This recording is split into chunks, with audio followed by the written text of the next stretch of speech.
আসসালামু আলাইকুম দর্শক, শুভেচ্ছা নিন। আপনাদের সবাইকে স্বাগত জানাচ্ছি আজকের অনুষ্ঠানে। দর্শক, যেমনটি আমরা গত সপ্তাহে ঘোষণা দিয়েছিলাম, প্রতি রবিবার আমরা একটি উইকলি রিভিউর মতো করতে চেয়েছিলাম বেশ কয়েকজন গুরুত্বপূর্ণ অতিথিদের নিয়ে। সেই ধারাবাহিকতায় আজকে আসলে তৃতীয় সপ্তাহের অনুষ্ঠান বলা চলে, তৃতীয় থার্ড রিভিউ। এবং আজকে আমার সঙ্গে যোগ দিচ্ছেন আপনাদের অত্যন্ত প্রিয় মানুষ, প্রিয় মুখ, ডক্টর মাহমুদুর রহমান, সাবেক জ্বালানি উপদেষ্টা, বিনিয়োগ বোর্ডের চেয়ারম্যান, আমার দেশের সম্পাদক। ডক্টর মাহমুদুর রহমান, মাহমুদ ভাই, আপনাকে স্বাগত জানাচ্ছি আজকের অনুষ্ঠানে। ধন্যবাদ কনক। আসসালামু আলাইকুম। দর্শক, আমার সঙ্গে যোগ দিচ্ছেন বিশিষ্ট সাংবাদিক, কলামিস্ট, ইঞ্জিনিয়ার জনাব মিনার রশিদ। মিনার ভাই, আপনাকে স্বাগত জানাচ্ছি। আসসালামু আলাইকুম। ওয়ালাইকুম আসসালাম। দর্শক, আমার সঙ্গে যোগ দিচ্ছেন অত্যন্ত জনপ্রিয় সাংবাদিক, ইউটিউবার, সন্ধানী সাংবাদিক জনাব ইলিয়াস হোসেন। ইলিয়াস, আপনাকে স্বাগত জানাচ্ছি। দর্শক, পিনাকি ভট্টাচার্য আমাদের গত অনুষ্ঠানে যোগ দিয়েছিলেন, কিন্তু আজকে খুব সম্ভবত তিনি জরুরি কোনো কাজে আটকা পড়েছেন, যার ফলে তিনি যোগ দিতে পারেননি। আমরা আশা করি আগামী সপ্তাহ থেকে তিনি আবারও আমাদের সঙ্গে অন্তত সপ্তাহে একদিন কিছু সময়ের জন্য হলেও অংশগ্রহণ করবেন। তো আজকে আমরা কথা বলবো, ধরেন গত সপ্তাহে বেশ কিছু ঘটনা, ধরেন যেটা আমরা আজকে শিরোনাম করেছি, যে একটা গোয়েন্দা ব্যর্থতা দেখছি আমরা, একটা সমন্বয়হীনতা দেখছি, এবং অস্থিরতা সৃষ্টির একটা চেষ্টা অব্যাহত আছে এই সরকারকে কেন্দ্র করে। কিছু জায়গায় সরকারের অদক্ষতা যেমন আছে, কিছু জায়গায় আওয়ামী লীগের যে তারা এখনো বিভিন্ন জায়গায় বসে আছে বহাল তবিয়তে, তারাও বিভিন্নভাবে চেষ্টা করছে নানা রকমের অঘটন সৃষ্টির। যেমন বাইতুল মোকাররমে যেই ঘটনাটি ঘটলো, গোপালগঞ্জ থেকে বাস ভর্তি করে সাবেক খতিবের পক্ষে এসে মারামারি করে গেল, ঢাকা বিশ্ববিদ্যালয়ে একটি নিরীহ ছাত্রকে পিটিয়ে হত্যা করা হলো। তো এই যে বিষয়গুলো, এই বিষয়গুলো নিয়ে আমরা একটু কথা বলবো। পাশাপাশি ম্যাজিস্ট্রেসি পাওয়ার, পার্বত্য চট্টগ্রাম, আরো কয়েকটা বিষয় আছে, ইলিশ, অমিত শাহ, 4-5টা বিষয় আজকে আমাদের আছে গত সপ্তাহের, যেগুলো নিয়ে আমরা কথা বলবো। প্রথমে মাহমুদ ভাই, ধরেন একটা জেলা থেকে এতগুলো বাস ঢাকার উদ্দেশ্যে রওনা হলো, এটা কিন্তু ডিস্ট্রিক্ট এসবির দায়িত্ব যে এতগুলা বাস ঢাকার দিকে রওনা হচ্ছে, বা এতগুলো বাস কারা ভাড়া করলো, কেন যাচ্ছে, এগুলো কিন্তু সাথে সাথে রিপোর্ট হওয়ার কথা। ঢাকার গোয়েন্দা সংস্থা কিন্তু সঙ্গে সঙ্গে ইনফরমেশনটা পাওয়ার কথা, এবং তারাও জানার কথা যে এতগুলো বাস ঢাকা শহরে ঢুকছে এতগুলো মানুষকে নিয়ে। কিন্তু আমরা দেখলাম যে কোনো ধরনের কোনো ইনফরমেশন কেউই পেল না। একটা বিশৃঙ্খলা পরিবেশ তৈরি হলো বাইতুল মোকাররমে খতিব কেন্দ্রিক। পাশাপাশি এটাও আমি যোগ করি, যে মব, ঢাকা বিশ্ববিদ্যালয়ের একটা মব জাস্টিসের কথা উঠে আসছে এখন বারবার। ঢাকা বিশ্ববিদ্যালয় যদি আপনি দেখেন, একটা ছেলেকে তারা ধরলো, মারলো, খাওয়াইলো, আবার পিটায় মেরে ফেললো। ঢাকা বিশ্ববিদ্যালয়ের প্রত্যেকটা হল কেন্দ্রিক কিন্তু ধরেন এনএসআই কাজ করে, ডিজিএফআই কাজ করে, এসবি কাজ করে, তারাও তো এই ঘটনাটা প্রত্যক্ষদর্শী। তারাও কিন্তু সঙ্গে সঙ্গে এটা চাইলে, বিশেষ পরিস্থিতি এখন, তারা চাইলে পুলিশকে জানাইতে পারতো, তারা চাইলে হল অ্যাডমিনিস্ট্রেশনকে জানাইতে পারতো, একটা ব্যবস্থা নিতে পারতো। তো গোয়েন্দা ব্যর্থতার জায়গায়, এই দুইটা জায়গায় খুবই স্পষ্ট আমি দেখছি। আপনাকে দিয়ে আলোচনা শুরু করি মাহমুদ ভাই। জি, প্রথমেই গোপালগঞ্জেই কথাই বলি আগে, যেহেতু আপনিও গোপালগঞ্জটাই আগে বললেন। প্রথম কথা হচ্ছে যে গোপালগঞ্জের হাবভাব দেখে মনে হচ্ছে যে গোপালগঞ্জ বাংলাদেশের বাইরে একটা স্বাধীন জায়গা, স্বাধীনতা ঘোষণা করেছে তারা। কারণ এই ফ্যাসিস্ট সরকারের যে খতিব ছিল, সে গোপালগঞ্জ থেকে নিয়ে আসলো তার গুন্ডা পান্ডা দলবল, যারা মাদ্রাসার পোশাক, মাদ্রাসার ছাত্র কিংবা তাদের পোশাক পরে এসেছিল। তো এই ঘটনার আগে কিন্তু গোপালগঞ্জে আরো বড় ঘটনা ঘটেছে, একাধিক। আপনাদের মনে আছে নিশ্চয়ই যে গোপালগঞ্জেই সেনাবাহিনীর উপর আক্রমণ করা হয়েছে, সেনাবাহিনীর গাড়ি পুড়িয়ে দেওয়া হয়েছে, এবং সেনাবাহিনীর একজন অফিসার আহত হয়েছিল। তারপরে কিন্তু সেনাবাহিনীর তরফ থেকে তেমন কোনো অ্যাকশন আমরা গোপালগঞ্জে দেখি নাই, যেটা অন্য জায়গায় হলে হয়তো অনেক বড় অ্যাকশন আমরা দেখতে পেতাম। এই যে যৌথ বাহিনীর কথা আমরা শুনছি, সেই যৌথ বাহিনীও গোপালগঞ্জে কোনো অভিযান চালিয়েছে এমন কোনো সংবাদ আমরা এখনো পড়ি নাই। দ্বিতীয় ঘটনা ঘটলো যে বিএনপি, গোপালগঞ্জের বিএনপির এক নেতা সম্ভবত তার এলাকায় তার পিতার মাজার কবর জিয়ারত করতে যাচ্ছিল, সেই অবস্থায় তাকে আক্রমণ করা হলো, এবং সেখানে একজন নিহত হলো এবং অনেকে আহত হলো। এবং এটা করলো কারা? গোপালগঞ্জের আওয়ামী লীগের নেতারা এই জিনিসগুলো, এবং এই ঘটনার পরেও এখন পর্যন্ত আমরা সেই অর্থে তেমন কোনো অ্যাকশন সরকারের তরফ থেকে দেখি না। তৃতীয় ঘটনা ঘটলো এই যে খতিব নামধারী এই যারা ধর্ম ব্যবসায়ী, এরা পুরোপুরি ধর্ম ব্যবসায়ী, খতিব নামধারী ধর্ম ব্যবসায়ী, এর মাধ্যমে যে সন্ত্রাসী কর্মকাণ্ড জাতীয় মসজিদে চালানো হলো সেটাও গোপালগঞ্জ থেকে। তার তো গোপালগঞ্জকে মনে হচ্ছে বাংলাদেশের সরকারের বাইরে একটা কোনো আলাদা প্রশাসন গোপালগঞ্জে আছে এবং তারা এক প্রকার স্বাধীনতা ভোগ করছে। তাদের প্রধান নেত্রী ফ্যাসিস্ট খুনি শেখ হাসিনা ভারতে পালিয়ে গেলেও তার প্রেতাত্মারা কিন্তু রয়ে গেছে গোপালগঞ্জে এবং তারা বহাল তবিয়তে আছে। তাদের বিরুদ্ধে কোনো কিছু করার ক্ষমতা এই সরকারের নাই বলে মনে হচ্ছে। এটা গেল একটা। দ্বিতীয় হচ্ছে ধর্ম যিনি উপদেষ্টা, ধর্ম মন্ত্রণালয়ের উপদেষ্টা, তিনি কি করেছেন 1.5 মাস ধরে? এটাও আমার একটা প্রশ্ন। কারণ হচ্ছে যে আমি অবশ্য বায়তুল মোকাররমের চাকরির কি নিয়ম কানুন আমি জানি না, আগে এটা আমি বলে রাখছি। সেখানে একজন যখন নিয়োগ প্রাপ্ত হন খতিব হিসাবে, তাকে সেখান থেকে সরানোর কি পদ্ধতি সেটাও আমি জানি না। কিন্তু আমার প্রশ্নটা হলো যে 1.5 মাসের মধ্যে এই ধর্ম উপদেষ্টা কি মানে জাতীয় মসজিদ বায়তুল মোকাররমের সেখানকার একজন খুবই তৃতীয় শ্রেণীর ব্যক্তি, একজন খতিব হয়ে বসে আছেন, যাকে করা হয়েছিল গত সরকারের আমলে, তাকে অপসারণের তিনি কোনো ব্যবস্থা করেন নাই। তিনি একজন ভারপ্রাপ্ত খতিব দিয়ে রেখেছেন। আপনি যখন ভারপ্রাপ্ত বলেন তখন তো মনে হচ্ছে যে আপনি আগের খতিবকে মেনে নিচ্ছেন। তো সেখানেও তো ধর্ম মন্ত্রণালয়ের একটা বিরাট ব্যর্থতা আমি এখানে দেখতে পাচ্ছি। সুতরাং এই পুরো ব্যাপারটার মধ্যে শুধু যে গোয়েন্দা ব্যর্থতা আছে তাই নয়, এটার মধ্যে এক ধরনের মানে কি বলবো, এক ধরনের অক্ষমতা, ইনএক্সপেরিয়েন্স, রাষ্ট্র না চালানোর যোগ্যতার অভাবও আমি দেখতে পাচ্ছি। আর আপনি যে প্রশ্নটা গোয়েন্দাদের ব্যাপারে করলেন সেটা আমি সব মিলে একসাথে বলবো। ঢাকা বিশ্ববিদ্যালয়ের ঘটনার পরে আমি গোয়েন্দা প্রসঙ্গে আসবো, কারণ বিষয়টা একই ধরনের। এখন আসি আমি ঢাকা বিশ্ববিদ্যালয়ের ক্ষেত্রে। সেটা হলো যে প্রথমেই বলে রাখি যে হত্যাকাণ্ড, যে মব লিঞ্চিং ওখানে হয়েছে, সেটা নির্মম, নৃশংস এবং খুবই হৃদয় বিদারক ঘটনা। এটা সহ্য করা যায় না এরকম কোনো ঘটনা। এরকম ঘটনা বাংলাদেশে আরো মব লিঞ্চিং হয়েছে। আপনার মনে আছে 2006 সালে সেই লগি বৈঠার তাণ্ডব, আপনার মনে আছে? টেলিভিশন ক্যামেরার সামনে আমরা মব লিঞ্চিং দেখেছি বাংলাদেশে, কিন্তু সেটারও কোনো বিচার হয় নাই। আসলে এই বিচারহীনতার থেকেই এই মব লিঞ্চিং শুরু হয়। কিন্তু আমার এই ঘটনাটা নিয়ে কতগুলো বেসিক প্রশ্ন আছে। প্রশ্নটা হলো, আমি যতদূর পড়েছি, আপনারাও নিশ্চয়ই পড়েছেন, যে তোফাজ্জল তিনি মানে তার মস্তিষ্কে সমস্যা ছিল এবং তিনি ভালো ছাত্র ছিলেন, কিন্তু অনেকদিন ধরে আর লেখাপড়া করেন না এবং একাই থাকেন, তার পরিবারে কেউ নেই এবং তার চিকিৎসা হয় নাই, তার মস্তিষ্কের চিকিৎসা হয় নাই, কারণ তার আত্মীয় স্বজন নাই, তার অর্থনৈতিক সঙ্গতি নেই। তিনি মানুষের কাছ থেকে চেয়ে চিনতে খেতেন এবং খুবই মানে মায়া লাগলো এটা পড়ে। কিন্তু আমার প্রশ্ন অন্য জায়গায়, যে তার বাড়ি তো যেটা পড়েছি, তার বাড়ি বোধহয় বরিশালের কোনো এক জায়গায়। তিনি ঢাকা বিশ্ববিদ্যালয়ে আসলেন কি করে? তিনি কি একা আসলেন নাকি তাকে কেউ নিয়ে আসলো? কে নিয়ে আসছে তাকে?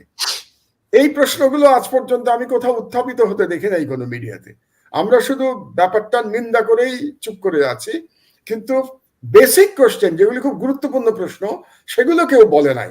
যে এই তোফাজ্জলকে ঢাকা বিশ্ববিদ্যালয়ে আনলো কে, এবং আনার পরে সে হলে ঢুকলো কি করে?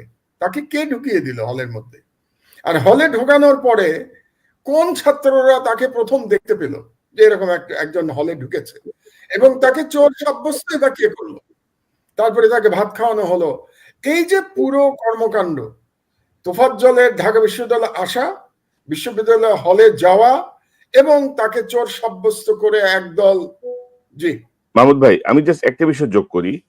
এই ঘটনায় যে 4 জন বা 5 জনকে পুলিশ আটক করে কোর্টে নিয়ে যায়, তাদের জন্য সরকারের পক্ষ থেকে কোনো রিমান্ড চাওয়া হয়নি। তারা সবাই স্বীকার করছে 164-এ এই ঘটনা ঘটছে, কিন্তু রিমান্ডটা এখানে দরকার ছিল যে আপনার এই প্রশ্নগুলো মানে জানার জন্য। মানে এই প্রশ্নগুলো তো বেশি গুরুত্বপূর্ণ। আমরা তো সিসিটিভিতেই দেখতে পাচ্ছি যে তারা মেরেছে এবং এটা তো ভাইরাল হয়েছে।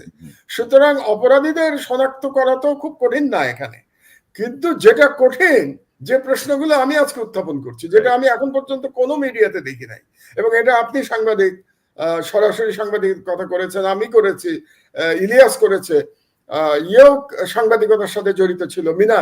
এগুলো তো আমরা প্রথম প্রশ্ন করব। আপনি যদি একজন সাংবাদিককেও পাঠান, তাকে তো বলবেন যে এই প্রশ্নের জবাবগুলো নিয়ে আসো, যে ও ঢাকা ইউনিভার্সিটিতে আসলো কেন, এইরকম একটা অপ্রকৃতিস্থ একজন যুবক সে ঢাকা বিশ্ববিদ্যালয়ে কেন আসছে, সে ঢাকায় কোথায় ছিল, কোত্থেকে সে আসলো, ওই দিন ঢাকা বিশ্ববিদ্যালয়ে আসার আগে সে কোথায় ছিল। এই প্রশ্নগুলোর জবাব আমরা জানি না। এটা গেল একটা। আর এর সঙ্গে আমি জড়িত করছি, একই ধরনের মব লিঞ্চিং কিন্তু হয়েছে পার্বত্য চট্টগ্রামে। পার্বত্য চট্টগ্রামে যে ঘটনা ঘটছে তার শুরুটা কি করে জানেন তো? ওখানে একটা বাঙালি যুবককে, যার নাম বোধহয় সম্ভবত মামুন, যদি আমি ভুল না বলে থাকি, তাকে চোর সাব্যস্ত করে পাহাড়ি লোকেরা পিটিয়ে মেরেছে, গণপিটুনি দিয়ে। সেখান থেকেই এই এই পুরো ঘটনার সূত্রপাত, এবং তারপরে কি হয়েছে এটা আমরা সবাই জানি। তো আমার ওখানে প্রশ্ন হচ্ছে যে এগুলো সব যদি আমি মেলাই, ঢাকা বিশ্ববিদ্যালয়ের ঘটনা, পার্বত্য চট্টগ্রামের ঘটনা, এবং আমি গোপালগঞ্জের ঘটনা, তাহলে আমরা কি এখানে এক ধরনের মানে একটা কানেকশন দেখতে, লিঙ্ক দেখতে পাচ্ছি কিনা, একটা লিঙ্কেজ আছে কিনা? এবং সেই লিঙ্কটা, আমার যেটা ব্যক্তিগত ধারণা, সেই লিঙ্কটা অবশ্যই এই বর্তমান সরকারকে অস্থিতিশীল করবার জন্য, এবং সরকারকে অজনপ্রিয় এবং সরকারকে ব্যর্থ প্রমাণ করবার জন্য একটা বড় গ্রুপ কিন্তু কাজ করছে। এবং সেই গ্রুপের মধ্যে দেশের লোকও আছে, বিদেশের লোকও আছে, এটা পরিষ্কার। এবং সেই গ্রুপের মধ্যে আপনি যে প্রথমে প্রশ্নটা করেছেন গোয়েন্দারা, এটা ব্যর্থতা না, গোয়েন্দারা ইচ্ছাকৃতভাবে এটা করছে। এই পুলিশের মধ্যে এই এই যে ষড়যন্ত্র যেটা করা হচ্ছে বাংলাদেশ নিয়ে, তার মধ্যে একটা বড় গ্রুপ পুলিশের মধ্যেও আছে। এবং আমরা যেটা যে ব্যর্থতা দেখতে পেলাম, যেটা আমি একটু আগে বললাম আপনাদেরকে ধর্ম মন্ত্রণালয়ের ব্যাপারে, একই রকম ব্যর্থতা হোম মিনিস্ট্রিতেও আছে। নিশ্চয়ই নিশ্চয়ই হোম মিনিস্ট্রির মধ্যে যারা এখনো ফ্যাসিবাদী খুনি শেখ হাসিনার দালাল গোষ্ঠী যারা আছে, বা ভারতের দ্বারা এজেন্ট যারা আছে, রয়ের এজেন্ট যারা আছে আইন শৃঙ্খলা বাহিনীর মধ্যে, তাদেরকে সম্ভবত এখন পর্যন্ত চিহ্নিত কোনো উদ্যোগ নেওয়া হয়নি। কাজে সব মিলে আমার মনে হচ্ছে যে সরকার, ওই যে আমি এর আগের অনুষ্ঠানে বলেছিলাম, ডাইনামিজমের অভাবের কথা বলেছিলাম, ইনএক্সপেরিয়েন্সের কথা বলেছিলাম, তার সঙ্গে যোগ করতে হচ্ছে যে এক ধরনের মনে হচ্ছে যে যেন তারা এনজয় করছেন, মানে রাষ্ট্র ক্ষমতাটাকে এনজয় করছেন। কিন্তু আমি তাদেরকে যেটা বলতে চাই, যে বর্তমান অবস্থায় বাংলাদেশের রাষ্ট্র ক্ষমতায় কোনো এনজয়মেন্টের ব্যাপার নাই, কিন্তু এটা একটা চ্যালেঞ্জের ব্যাপার। এই জন্য তাদের কাছে আমার আহ্বান থাকবে, এনজয়মেন্ট বাদ দিয়ে আপনারা দয়া করে চ্যালেঞ্জ হিসেবে নিন। আপনাদের ব্যর্থতা মানে কিন্তু আমাদের বিপ্লব ব্যর্থ হয়ে যাওয়া। এবং আমরা যে আলোচনা করি এখানে, সেই আলোচনা আমরা করি কিন্তু আপনাদেরকে ভুলগুলো ধরিয়ে দেওয়ার জন্য, যাতে আপনারা সতর্ক হন এবং একটা ইফেক্টিভ গভর্নেন্স আপনারা করতে পারেন। ধন্যবাদ। জি, মিনা ভাই, আপনার আপনার পর্যবেক্ষণটা একটু জানিয়ে বিষয়গুলো নিয়ে মাহমুদ ভাই যেটি শুরু করলেন, আপনি কিভাবে দেখছেন, কি মনে করেন? ধন্যবাদ কনক সারোয়ার ভাই এবং মাহমুদ ভাইকে আসলে অসংখ্য ধন্যবাদ। উনি অত্যন্ত বিস্তারিত এবং সুন্দরভাবে বিষয়গুলো উপস্থাপন করেছেন। আমি ওনার কথা ধরেই আর কি অগ্রসর হব, যে উনি যে বিস্তারিত বলেছেন, বা যে ভিতরের যে কাহিনীগুলি, যে অনেকগুলি কেন এই প্রশ্নগুলি সৃষ্টি হয় না, ইনভেস্টিগেটিভ জার্নালিজম বা এই ধরনের অনুসন্ধানী কিছু কাজ করা উচিত ছিল। কিন্তু আমরা দেখছি যা অনুসন্ধানী তো হয় নাই, এটাকে একটা কভার করার জন্য একটা চমৎকার তাদের একটা ব্যবস্থা আছে, একটা ইমোশন ছড়াইয়ে দিচ্ছে, যাতে ওই মানুষজন আসলে ওই দিকে দৃষ্টিটা না যায়। তো এটা হলো আমাদের সবচেয়ে, আর এটা আসলে আপনাদের কথা এটা স্পষ্ট হয়ে গেছে, এটা আসলে গোয়েন্দা ব্যর্থতা না, এটা এক ধরনের সাবোটাইজ। এবং সেটা যদি আমরা খেয়াল না করি, আমাদেরকে হয়তো আরো বেশি মানে দিতে হবে, এটা পরিণাম ভোগ করতে হবে। আর এই বিষয়টা হলো অনেকটা, এটা কিন্তু টেলস হোল, এটা আমাদের ইঞ্জিনিয়ারিং ভাষায় একটি আছে, যে কোনো ইঞ্জিনের মধ্যে আপনার মনে করেন ভিতরে কোনো গোলমাল হলো কিনা, এটার জন্য একটা টেল একটা ছিদ্র আছে, ওই টেল দেয়া হোলস, টেল হোলস, ওই হোল আপনাকে বলবো, ওখান থেকে পানি বেরিয়ে আসবে বা একটু লুবল বেরিয়ে আসবে, তাহলে বুঝবেন এটা ভিতরে একটা বিরাট গন্ডগোল সৃষ্টি হয়ে গেছে বা এটা রয়েছে। একইভাবে এই ঘটনা দুটা কিন্তু জাতির জন্য একটা টেল হোলস। এখান থেকে এই যে আমরা বাইতুল মুকাররমের ঘটনা বলেন বা এই যে ঢাকা ইউনিভার্সিটির ঘটনা বলেন, এটা কিন্তু আমাদেরকে ওই টেল হোলসগুলি দেখাই দিচ্ছে। এইখান থেকে যদি আমরা সতর্ক না হই, তো এটা হয়তো পরিণাম আরো ভয়াবহ হতে পারে। আর এই যে এখানে মেইনলি আপনি দেখেন যে এইগুলিতে আমাদের একটু গোড়ায় যেতে হবে, রুট কজ অ্যানালাইসিসে যেতে হবে, যে এই যে গোয়েন্দা ব্যর্থতা বা এগুলি বলেন, এগুলি আমাদের গোড়ায় গলদ যে একটা কথা আছে ওরকম হয়ে গেছে। যে আপনার প্রথম হয় কি, যে কোনো কিছু আপনাকে একটা আইডিয়া বা ওইটার স্তরে থাকে বা একটা ধারণা থাকে, সেই ধারণার পরে আমরা কি ওটা থেকে আমরা পরিকল্পনা নিই আমরা কি করব। পরিকল্পনার পরে আসে সেটার অ্যাকশন, অ্যাকশনের পরে আসে ফলাফল। এখন যদি আপনার মূল ধারণাতেই ভুল থাকে, ওখানে বিভ্রান্তি থাকে, তাহলে আপনার পরিকল্পনা ভুল হবে। আর পরিকল্পনা ভুল হলে আপনার অ্যাকশন ভুল হবে। আপনার অ্যাকশন ভুল হলে আপনার সেটা ফলাফল, সেটাও আমাদের জন্য মারাত্মক বা পরিণাম এটা বয়ে আনবে। কাজেই আমাদেরকে খেয়াল রাখতে, প্রথমেই দেখতে হবে যে আমাদের ওই বিভ্রান্তিটা, এটা কিন্তু আমরা বারবার বিভিন্নভাবে সেটা আলোচনা করছি। আজকে যদি এই কাহিনীগুলি দেখেন, এটার মধ্যে হয়েছে কি, যে আমাদের সেই আইডিয়া বা ধারণাতেই প্রথমেই ভুল ছিল। আমরা এমন কিছু মানুষকে জাতির পরিত্রাণকর্তা বা এই ধরনের রেস্কিউয়ার হিসাবে ভেবে নিয়েছি। এটা কিসের জন্য? আমাদেরকে একটা বিভ্রান্তির মধ্যে ফেলে দেওয়া হয়েছে। এটা আপনার শুরু হয়েছে সে স্বাধীনতার পর থেকে। আপনারা দেখেন যে জিনিসগুলো কিছু ধরনের আপনার ন্যারেটিভ তৈরি করে, আমাদের ভালো মানুষ কোনগুলিকে আমরা আসলে কি করি, দক্ষ যোগ্য এবং ভালো মানুষকে ওই জায়গাগুলি বসাতে চাই, কিন্তু আমাদেরকে বিভ্রান্তি করে আপনি সেই ১-১১ বলেন, এই যে সেকেন্ড ১-১১ এখনো যেটা চলছে, এটার মধ্যে দেখেন সেই একই ধরনের। আমরা সে রাইট পার্সনগুলিকে আপনি যদি আমরা ওইটাকে অ্যাড্রেস না করি, এই যে ডক্টর মোহাম্মদ ইউনূস, মাহমুদ ভাই কিন্তু সঙ্গত কারণেই বলে দিয়েছেন আমরা কনস্ট্রাকটিভ সমালোচনা করছি। এই কনস্ট্রাকটিভ সমালোচনা ডক্টর মোহাম্মদ ইউনূস আপনাকে কিন্তু টুপ করে পদ্মা নদীতে ফেলে দিতে চেয়েছিলেন। যিনি ফেলে দিতে চেয়েছিলেন তার লোকগুলিকে নিয়ে আপনি কাজ করছেন, কারণ যে আপনাকে টুপ করে ফেলে দেওয়ার এখন ওইভাবে পারে নাই, ফিজিক্যালি পারে নাই, আপনাকে কিন্তু সেই টুপ করে ফেলে দেওয়ার প্রচেষ্টা এখনো অব্যাহত রয়েছে এবং এগুলি আমরা দেখছি। কাজে আপনার শত্রু না, কারণ আপনি যদি এখানে ফেইলুর হন, মাহমুদ বা অলরেডি বলে দিয়েছেন, আপনার ফেইলুর মানে এটা সারা জাতির failure. We can't afford any more failure. আপনার ফেইলুর এই জাতি এটা অ্যাফোর্ড করতে পারবে না। কাজে এখানে আপনার প্রথমেই সে আপনার ওখানে যেতেই হবে। আপনি দেখেন যে এই যে আপনার যে প্রশাসনে আমরা যেটা দেখছি, এক ধরনের আপনার কি বলবো, এটা উনি হোমিওপ্যাথিক চিকিৎসার মতো করছেন। It's is right. অনেক সময় দেখা যাচ্ছে হোমিওপ্যাথিক চিকিৎসা, আমি এটাকে খারাপ বা চিকিৎসা ব্যবস্থাকে আমি খারাপ বলছি না। এখন মনে করেন যদি আপনি এই হোমিও চিকিৎসার মাধ্যমে এই জাতির রোগটা সারাতে পারেন, তাহলে আপনি কিন্তু প্রশংসা পাবেন। কিন্তু যদি এটা আরো এটার ব্যর্থতা টেনে আনে, ২ দিন আগে কিন্তু উনি একটা চমৎকার কথা বলেছেন যে আমার ৮৪ বছর সারা বিশ্বে আমি সম্মানিত হয়েছি, এখন আমার এই বয়সে আমি জাতির কাছে মানে বেঈমান হতে চাই না বা তাদের কাছে দুর্নাম নিয়ে আমি মরতে চাই না। কিন্তু আপনি শুধু আকাঙ্ক্ষা করলে হবে না, আপনি কিন্তু এমন একটা জায়গায় পা রেখেছেন, এখন যদি আপনি এখনই সতর্ক না হন, একটা হয়ে গেলে কিন্তু এটা হবে না। এবং প্রত্যেকটা দেখা যাচ্ছে আপনার প্রত্যেকটা নিয়োগ আমরা বারবার ইন্ডিকেট করছি, কারো পার্সোনালি আমাদের কারো প্রতি কোনো আপত্তি নাই। আমি কনক ভাই আবার বলবো একটা সামরিক বিষয়, জেনারেল ওয়াকারের ব্যাপারে ব্যাপারটা বলবো একটু পরে। এখন যে জিনিসটা হয়েছে, আপনাকে কিন্তু এটা বারবার বলা হচ্ছে যে এখন আপনি যদি দেখেন ২০০১ সালে দেখেন আমাদের এগুলি কিছু নমুনা আছে। লতিফুর রহমান যখন তত্ত্বাবধায়ক সরকার প্রধান হন, উনি কিন্তু প্রথম রাতে বিড়াল মেরে ফেলেছিলেন। উনি কতগুলি সচিব প্রথম দিনেই কিন্তু উনি পরিবর্তন করেছেন এবং উনার ছিল একজন অ্যাডভাইজার ছিলেন ডক্টর খলিল, ওই পিনাকিদার সাথে উনি করেছেন, আপনার মাহমুদ ভাইয়ের ফ্রেন্ড, ওনার সাথে আমার কথা হয়েছে। তারা কিভাবে কাজ করেছিলেন, তারা অপেক্ষা করেন না। হি ওয়াজ এ গুড অ্যাডমিনিস্ট্রেটর। কিন্তু ডক্টর মাহমুদ ইউনূস আপনি তো সেটা দেখাতে পারেন না। এটাগুলো আনফরচুনেটলি আমাদেরকে সেটা বলতে হবে। এখন মনে করেন আপনার আশেপাশে যারা আছে, আপনি যে জিনিসটা পছন্দ করবেন সেই জিনিসটাই আপনাকে সার্ভ করে, আপনাকে অ্যাডভাইস হিসাবে। আপনি অপছন্দ করবেন সেই জিনিস ওনারা সার্ভ করে না। ফর দ্য গড সেক, আল্লাহর ওয়াস্তে আপনাদেরকে বলছি, আপনাকে বলছি, এমন কিছু আপনি পরামর্শ শুনেন যেটা আপনার পছন্দ হবে না, এটাই কিন্তু আপনার সাকসেস এনে দিবে। অর্থাৎ আর অর্থাৎ যদি মিনার ভাই ধরেন ডক্টর ইউনূসের প্রতি আমরা আস্থা রাখতে চাই, কিন্তু ধরেন অবশ্যই, হ্যাঁ। এখন ধরেন কিন্তু রাষ্ট্র তো আর আবেগ দিয়ে চলে না। আপনার 84 বছর বয়স, আপনি ব্যর্থ হতে চান না, অথবা আপনার কথা না শুনলে আপনি চলে যাবেন, আবেগের কোনো স্থান নাই।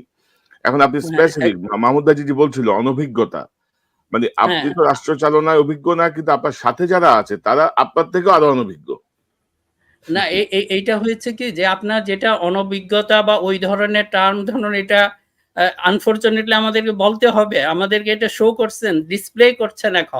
এখন যদি আপনি এটা না করেন, আপনি কার কাছে যাচ্ছেন? সে আপনার রোগ হয়েছে ডাক্তারের কাছে, সেই যে ডাক্তারের কাছে গেছেন আপনি, ওই ডাক্তাররাই এই চিকিৎসা বিদ্যাকে হেট দা, মানে এই যে মেডিকেল সিস্টেমটাকে ওরা ঘৃণা করে, ওরা কবিরাজি সিস্টেম পছন্দ করে। আপনি কি যদি মনে করেন এরকম ডাক্তারের কাছে যদি যান, যাদের কাছে গিয়েছেন তারা পলিটিক্সকে হেট করে, আপনি দেখেন আপনার আশেপাশে যারা আছে এদের পলিটিক্স সম্পর্কে ন্যূনতম জ্ঞান নাই। দুই একজনের যাওয়া আছে তারা একটা ফলস ইকুয়ালাইজার, যাদেরকে বলবো তারা এই মানে দিকেও হচ্ছে করে সেদিকেও করে, সত্যি কথা মানে বলে না। মানে হচ্ছে চুলে মাথায় টাক, টাকের মাথায় চুল গজানোর জন্য আপনি যে ডাক্তারের কাছে গেলেন তার মাথায় টাক। বুঝছেন না? না, এখন এইটা আপনাদের খেয়াল রাখতে অবস্থা। হবে। ডক্টর মোহাম্মদ ইউনূস, আমরা ডিউ রেসপেক্টে আপনাকে এটা বলছি যে এটা সমালোচনা না। এগুলো আপনি করেন, আপনাকে সেই প্রথম গোড়ায় হাত দিতে হবে। তা না হলে আপনাকে তো এটা তো সম্ভব না। ডক্টর মোহাম্মদ ইউনূস দেখবে না কোন জেলায় কোন ডিসি বসেছে, এটা আপনার পক্ষে সম্ভব না। কিন্তু আপনি যাকে বসাবেন তার কাজ ছিল এটা, এবং দেখা যাচ্ছে আপনাকে যে টুপ করে পর্দায় ফেলতে চেয়েছিলেন, তাদের আশেপাশে যারা আছে তারাই এখন আপনার সবকিছু নিয়ন্ত্রণ করছে। এটাই আমাদের কাছে অ্যালার্মিং মনে হচ্ছে। আর কনক ভাই, আমি আর একটু বলতে চাই জেনারেল ওয়াকারের সম্পর্কে। নো ডাউট এখন দেখেন যে জেনারেল ওয়াকারের সম্পর্কে একটা ধারণা হলো, এই ক্ষেত্রে একটা ওই যে গল্পের মতো, শীতের সকালে একটা বাচ্চা পড়ে গিয়েছিল, তখন ওখানে যে কেউ আর নামে না, বা বাইরে থেকে আর কি সবাই মানে হাউতাস করছে, আহা করছে, আর এই বাচ্চাটা পড়ে গেল। তো হঠাৎ করে দেখা গেল যে একজন লোক সেটা নেমে বাচ্চাটাকে উদ্ধার করলেন। বাচ্চাকে উদ্ধার করে সাংবাদিকরা পরে তারা দেখে হবে বাহবা দিচ্ছে যে আপনি কিভাবে করলেন, যে ভাই আমি তো আসলে ইচ্ছা করে করি না, পিছন থেকে কেউ ধাক্কা মেরেছিল। এখন জেনারেল ওয়াকারের জন্য না আমার এটা কাছে কেন জানি মনে হয়, জি বলেন। হ্যাঁ, এখন যদি মনে হয় যে আপনাকে মনে হচ্ছে কেউ ধাক্কা মেরে, এটা আপনাকে নেগেটিভ অর্থে বলছি না, সেই ধাক্কাটা হয়তো বিবেক আপনাকে দিয়েছে, আপনি সেই উদ্ধার করেছেন, জাতি আপনার প্রতি কৃতজ্ঞ। আমার মনে হয় জেনারেল জিয়াউর রহমানের পরে আর কোন সেনাপ্রধান বর্তমান সেনাপ্রধানের মতো এত কনফিডেন্স তার ট্রুপের উপরে, এমনকি সাথে সাথে জনগণের যে আপনি আস্থা পেয়েছেন, সেটা আর কেউ পায় না। এটা আমাদের স্বীকার করতেই হবে। আপনি নিজে ইচ্ছা করে পড়েন, আর কেউ ধাক্কা মেরে আপনাকে এই কাজটা করাক, আমি এটা নেগেটিভ অর্থে বলছি না। এই ধাক্কা, এই যে বললাম তো, এটা আপনার বিবেকে হয়তো ধাক্কা দিয়েছে, কাজে এটাকে আপনি প্রমাণ করুন। এখন একজন গুড অ্যাডমিনিস্ট্রেটর হিসাবে আপনার দেখেছি যে আপনার তিনটা কিন্তু সেনাবাহিনীতে তিনটা কমিশন হয়েছিল, যেটা একটা দুর্নীতির জন্য, ইনভেস্টিগেশনের জন্য তিনজন লেফটেন্যান্ট জেনারেল অধীনে, একটা গুমের ব্যাপারে, আরেকটা হয়েছিল যে এক্সট্রা জুডিশিয়াল কিলিং। তিনটা যে জেনারেল আসলে খুব সুন্দর জিনিসগুলো ওনারা বের করে এনেছিলেন, কিন্তু অ্যাকশন আমরা শুধু ডিজিএফআই এর কয়েকজন বাদে আর কোনো অ্যাকশন দেখি নাই। দেখেন আপনারা যে একই ধরনের ভুল করছেন জেনারেল ওয়াকার। এবং দেখা গেল যে ইদানিং যে তিনজন মেজর জেনারেলকে লেফটেন্যান্ট জেনারেল বানানো হয়েছে, এদের মধ্যে একজন হলেন, তিনজনের ব্যাপারে আপত্তি আছে, কিন্তু একজনের ব্যাপারে খুবই গুরুতর আপত্তি রয়েছে, জেনারেল মঈন, যেটা মেজর জেনারেল মঈন। এখন ওনার ব্যাপারে আপনারা সবাই জানেন। এখন এই ধরনের মানুষকে যদি আপনি আশেপাশে, হ্যাঁ, যে বেনিফিট অফ ডাউট আমরা তো বলেছি আপনাকে অবশ্যই দেওয়া হবে, কিন্তু আপনাকে এটা তো খেয়াল রাখতে হবে। এখন এই ধরনের লোক যদি আপনার আশেপাশে আবার থাকে, তাহলে তো এক ধরনের মানুষের ভিতর সন্দেহ দেখা যায়, না যেন দুর্নীতি দমন। মিনার ভাই ওনারা যদি কঠোর হতে না পারেন, আমরা তো এখনো জি, আসলে ছাড় দিয়ে কথা বলছি, আমরা কঠোর হইতে জি। 2 সেকেন্ডও লাগবে না, এবং আমরা জানি যে কেমনে কোন লিঙ্ক ভাইরাল করতে হয়, কি ইনফরমেশন আমাদের কাছে আছে, এগুলো আমি আর ইলিয়াস আমাদের কাছে বহু কিছুই আছে। জাস্ট দেখতে হ্যাঁ, চাচ্ছি খরচ যে ভাই বাজে। তোমরা কি করো। যেমন আমি যেটি বলছিলাম, আমি এক পুলিশকে জিজ্ঞেস করলাম যে ভাই আপনারা এই যে ঢাকা ইউনিভার্সিটির ছাত্র ছেলেটাকে মারার পরে আপনারা কেন নিলেন না, রিমান্ডে নিলেন না? বলছেন ওরা সব স্বীকার করছে। আর ভাই স্বীকার করলেই হইলো, তুমি জানবা না পিছনে নেপথ্যের ঘটনা কি? তো এরকম সার্বিক অবস্থা আর কি। আর আপনি স্যাবোটাজ বলছেন, আমিও স্যাবোটাজ এখন একটু সফটলি বলতে চাই আরকি, গোয়েন্দা ব্যর্থতা, স্যাবোটাজ বলতে না, না, চাচ্ছি না, না। হ্যাঁ, না এরকম ঠিক আরকি আছে। এই বিষয়টা জি। আরকি। তো মিয়া ভাই, আমি আসবো কনক ভাই, আপনার কাছে। জি। ইলিয়াস, আপনার কাছ থেকে শুনি। আপনি কি মনে করছেন, কিভাবে দেখছেন এই যে গোয়েন্দা ব্যর্থতা, স্যাবোটাজ বা ধরেন সার্বিক যে পরিস্থিতি, মানে অনভিজ্ঞতার মধ্যে তারাও ঠিক বুঝতে পারছেন না। হাসিনার লোকজন সব বসা এখনো, মাথায় ২-১ জনকে সরানো হয়েছে। এবং আপনি জানেন যে সাম্প্রতিক সময় আমি ছোট একটা প্রোগ্রাম দিয়েছিলাম। এই যে জয়নুল বারী, সচিব জয়নুল বারীর ড্যাডিকে। অর্থাৎ মানে বীমা কর্তৃপক্ষের চেয়ারম্যানের পদ থেকে দুর্নীতি এবং নানা কারণে সে নিজেই পদত্যাগ করছে। পদত্যাগ করার ৭ দিন পরে তাদের সাধারণ বীমার চেয়ারম্যান বানাই দিছে। তো কিছু একটা হচ্ছে আরকি ভিতরে। মানে মুরুব্বিরা সক্রিয় এখনো। ইলিয়াস, কি মনে করেন আপনি? আসসালামু আলাইকুম। কনক ভাই, আপনারা জেনে বলেন আর না জেনেই বলেন, এই যে গোয়েন্দা ব্যর্থতা বলছেন, এটা গোয়েন্দা ব্যর্থতা না, এটা গোয়েন্দা সফলতা। They are doing what they want. Right. এটা তারা খুব ভালো করে জেনেই তারপরে করছে। মাহমুদ ভাই যে কথাটা বলেছেন না, যে আমি এই জিনিসটা নিয়ে আমি আমার একটা ভিডিওতে কথা বলেছি, যে ঢাকা বিশ্ববিদ্যালয়ের যে ছেলেটাকে মারলো। আপনি দেখেন, যখন প্রচন্ড আন্দোলন চলছিল, আমরা এইখানে এবং ইভেন কি এইখানে অনেক আওয়ামী লীগের লোককেও আমি দেখেছি যে তারা খুব কষ্ট পেয়েছে। মানে প্রকাশ্যে কথা বলতে পারছে না ইয়ের পক্ষে, মানে আওয়ামী লীগের পক্ষে এসে। কারণ হচ্ছে ওই সময়টা ভয়ংকর একটা পরিস্থিতি। মানে শেখ হাসিনা যে হত্যাযজ্ঞ এবং ছোট, ছোট বাচ্চাদের উপরে যে গুলি চালিয়েছে, এটা এই পৃথিবীর ইতিহাসে আমার মনে হয় এর চেয়ে নৃশংসতম ঘটনা, মানে এই অদূর অতীত, যেটা যদি নিকট অতীতের কথা চিন্তা করি, এটা ঘটে নাই। তো ওই সময়টাতেও স্টুডেন্টরা যখন একজন পুলিশকে ধরছিল, সেই পুলিশকে ধরে কিন্তু তারা মারছিল না। তারা কয়েকজন মারতে গেলেও ডাবল গিয়ে তাকে বাঁচাচ্ছিল। আওয়ামী লীগ, ছাত্রলীগ, যুবলীগের মতো এত নৃশংস এই ছাত্ররা না। যদি ওইখানে পিটিয়ে কেউ মেরে থাকে, সেটার সাথে যাদের এই পিটিয়ে মারার অভ্যাস আছে, যারা এটার সাথে ইউজড টু, তারাই সেটা করেছে। এখন সেটা কিভাবে হইতে পারে? মাহমুদ ভাইয়ের এই কোয়েশ্চেন গুলোর উত্তর যদি আনা যায়, সে ওখানে কিভাবে আসলো? কারা আনলো? কারা খেতে দিয়েছিল? কারা আবার তাকে পেটালো? এখনো পর্যন্ত রিমান্ডে কেন চাওয়া হচ্ছে না? তাদের ব্যাপারে কোনো জিজ্ঞাসাবাদ কেন হচ্ছে না? এই জিনিসগুলোর কোয়েশ্চেন গুলো করা হচ্ছে না। এখন এটা কি জানে না? আপনি কালকে যেটা আপনার কাছে একটা ফাইল এসছে, বলছিলেন যে আপনার আমার এই যে জিনিসগুলো। দেখেন, খুব সূক্ষ্মভাবে আমার যে আত্মীয়স্বজনের সাথে মনে করেন আমার জীবনে, মানে তাদের সাথে ওইভাবে সম্পর্কও নাই। মানে কয় বছর আগে কথা বলেছি সেটাও জানি না। জীবনে তার সাথে আমার ১ বার বা ২ বার দেখা হয়েছে। সেই আত্মীয়স্বজনকে পর্যন্ত অমুক জেলার পুলিশ সুপার যেতে বলেছে, ওই চাঁদপুরের পুলিশ সুপার যেতে বলেছে, রংপুরের পুলিশ সুপার যেতে বলেছে, এসবির তখন যে চিফ সে যেতে বলেছে। তো তারা তো গোয়েন্দা তৎপরতা তো চালিয়েছে। তারা জানে যে কিভাবে এই তথ্যগুলো কালেক্ট করতে হয়, কিভাবে করতে হয়। তারা ওইটাই করছে যেটা তারা চায়। অতএব এই যে যেটা করছে, এটা গোয়েন্দা ব্যর্থতা না। তারা তাদের গোয়েন্দাদেরকে দিয়ে একটা প্লট তৈরি করেছে, এবং আমি মনে করি শুধু এই ঢাকা বিশ্ববিদ্যালয়ে যে মারা গেল সেইটাই না। আরো একজন ছাত্রলীগের মারা গেল, এবং যেসব জায়গাতে এই ঘটনাগুলো ঘটছে, তারা তাদের লোকজনকে মেরে এরকম তৈরি করবে। হিন্দুদের বাড়িঘরে হামলা করা, ওই রানা প্লাজায় ১৭ দিন পরে রেশমাকে ঢুকিয়ে তারপরে আবার বের করা। এইসব নাটকে তারা খুব সিদ্ধ। তারা এটা করতে পারে। অতএব আমি মনে করি এটা তারা চায়। এবং এই যারা কিনা আপনার উপদেষ্টা বলছেন, যে উপদেষ্টাদের ভেতরে কারোর বিষয়ে আমি বিশেষ করে কথা বলি। ডক্টর মোহাম্মদ ইউনূস তো উনি সবসময় ভদ্র মানুষ, উনি কথাবার্তাও কম বলেন, ওইদিকে কানেকশন উনি কম রাখতেন। সবসময় উনার সারা দুনিয়ায় বহু কাজ আছে, উনি সেগুলো নিয়ে ব্যস্ত থাকতেন। কিন্তু ধরেন যদি আমি একজনের নাম বলি, ডক্টর আসিফ নজরুল। উনার ফেসবুকের একটা পোস্ট ভাইরাল হয়েছে। সেখানে তিনি আগে ২০১৯ সালে বলেছিলেন যে ৫০০ টন দিয়ে বিস্ময়কর বোধক চিহ্ন দিয়ে লিখেছেন ৫০০ টন পাঠানো হচ্ছে ভারতে। তো ডক্টর আসিফ নজরুল তিনি তো এই ইন্ডিয়া বিরোধী কথাবার্তা বলেই তো আজকে উনি উপদেষ্টা। আসিফ নজরুলের যদি হিরো আলমের সাথে দাঁড় করায় দেওয়া হয়, আসিফ নজরুল পাশ করে আসতে পারবে ভোটে? আমি মনে হয় না যে সে পারবে ভোটে পাশ করে আসতে। সো কেউ যেন চেয়ার পাওয়ার পরে ভুলা যায় না। আসিফ নজরুল, আমি আপনাকে নিয়ে কোনো বাজে মন্তব্য করতে চাই না, বাট খুব ভালো করে জানি হু ইজ আসিফ নজরুল। আপনি কোত্থেকে উঠে আসছেন? আপনি কিছুদিন আগে দেলোয়ার হোসেন সাঈদীকে আপনি একটা লিখেছিলেন 86 এ, যে একজন ধর্ম ব্যবসায়ীর উত্থান। সেটা লিখে কয়দিন আগে আপনি সেটা ক্লিয়ারিফাই করেছেন যে আ তা আপনাকে নাকি, ওর নাম কি?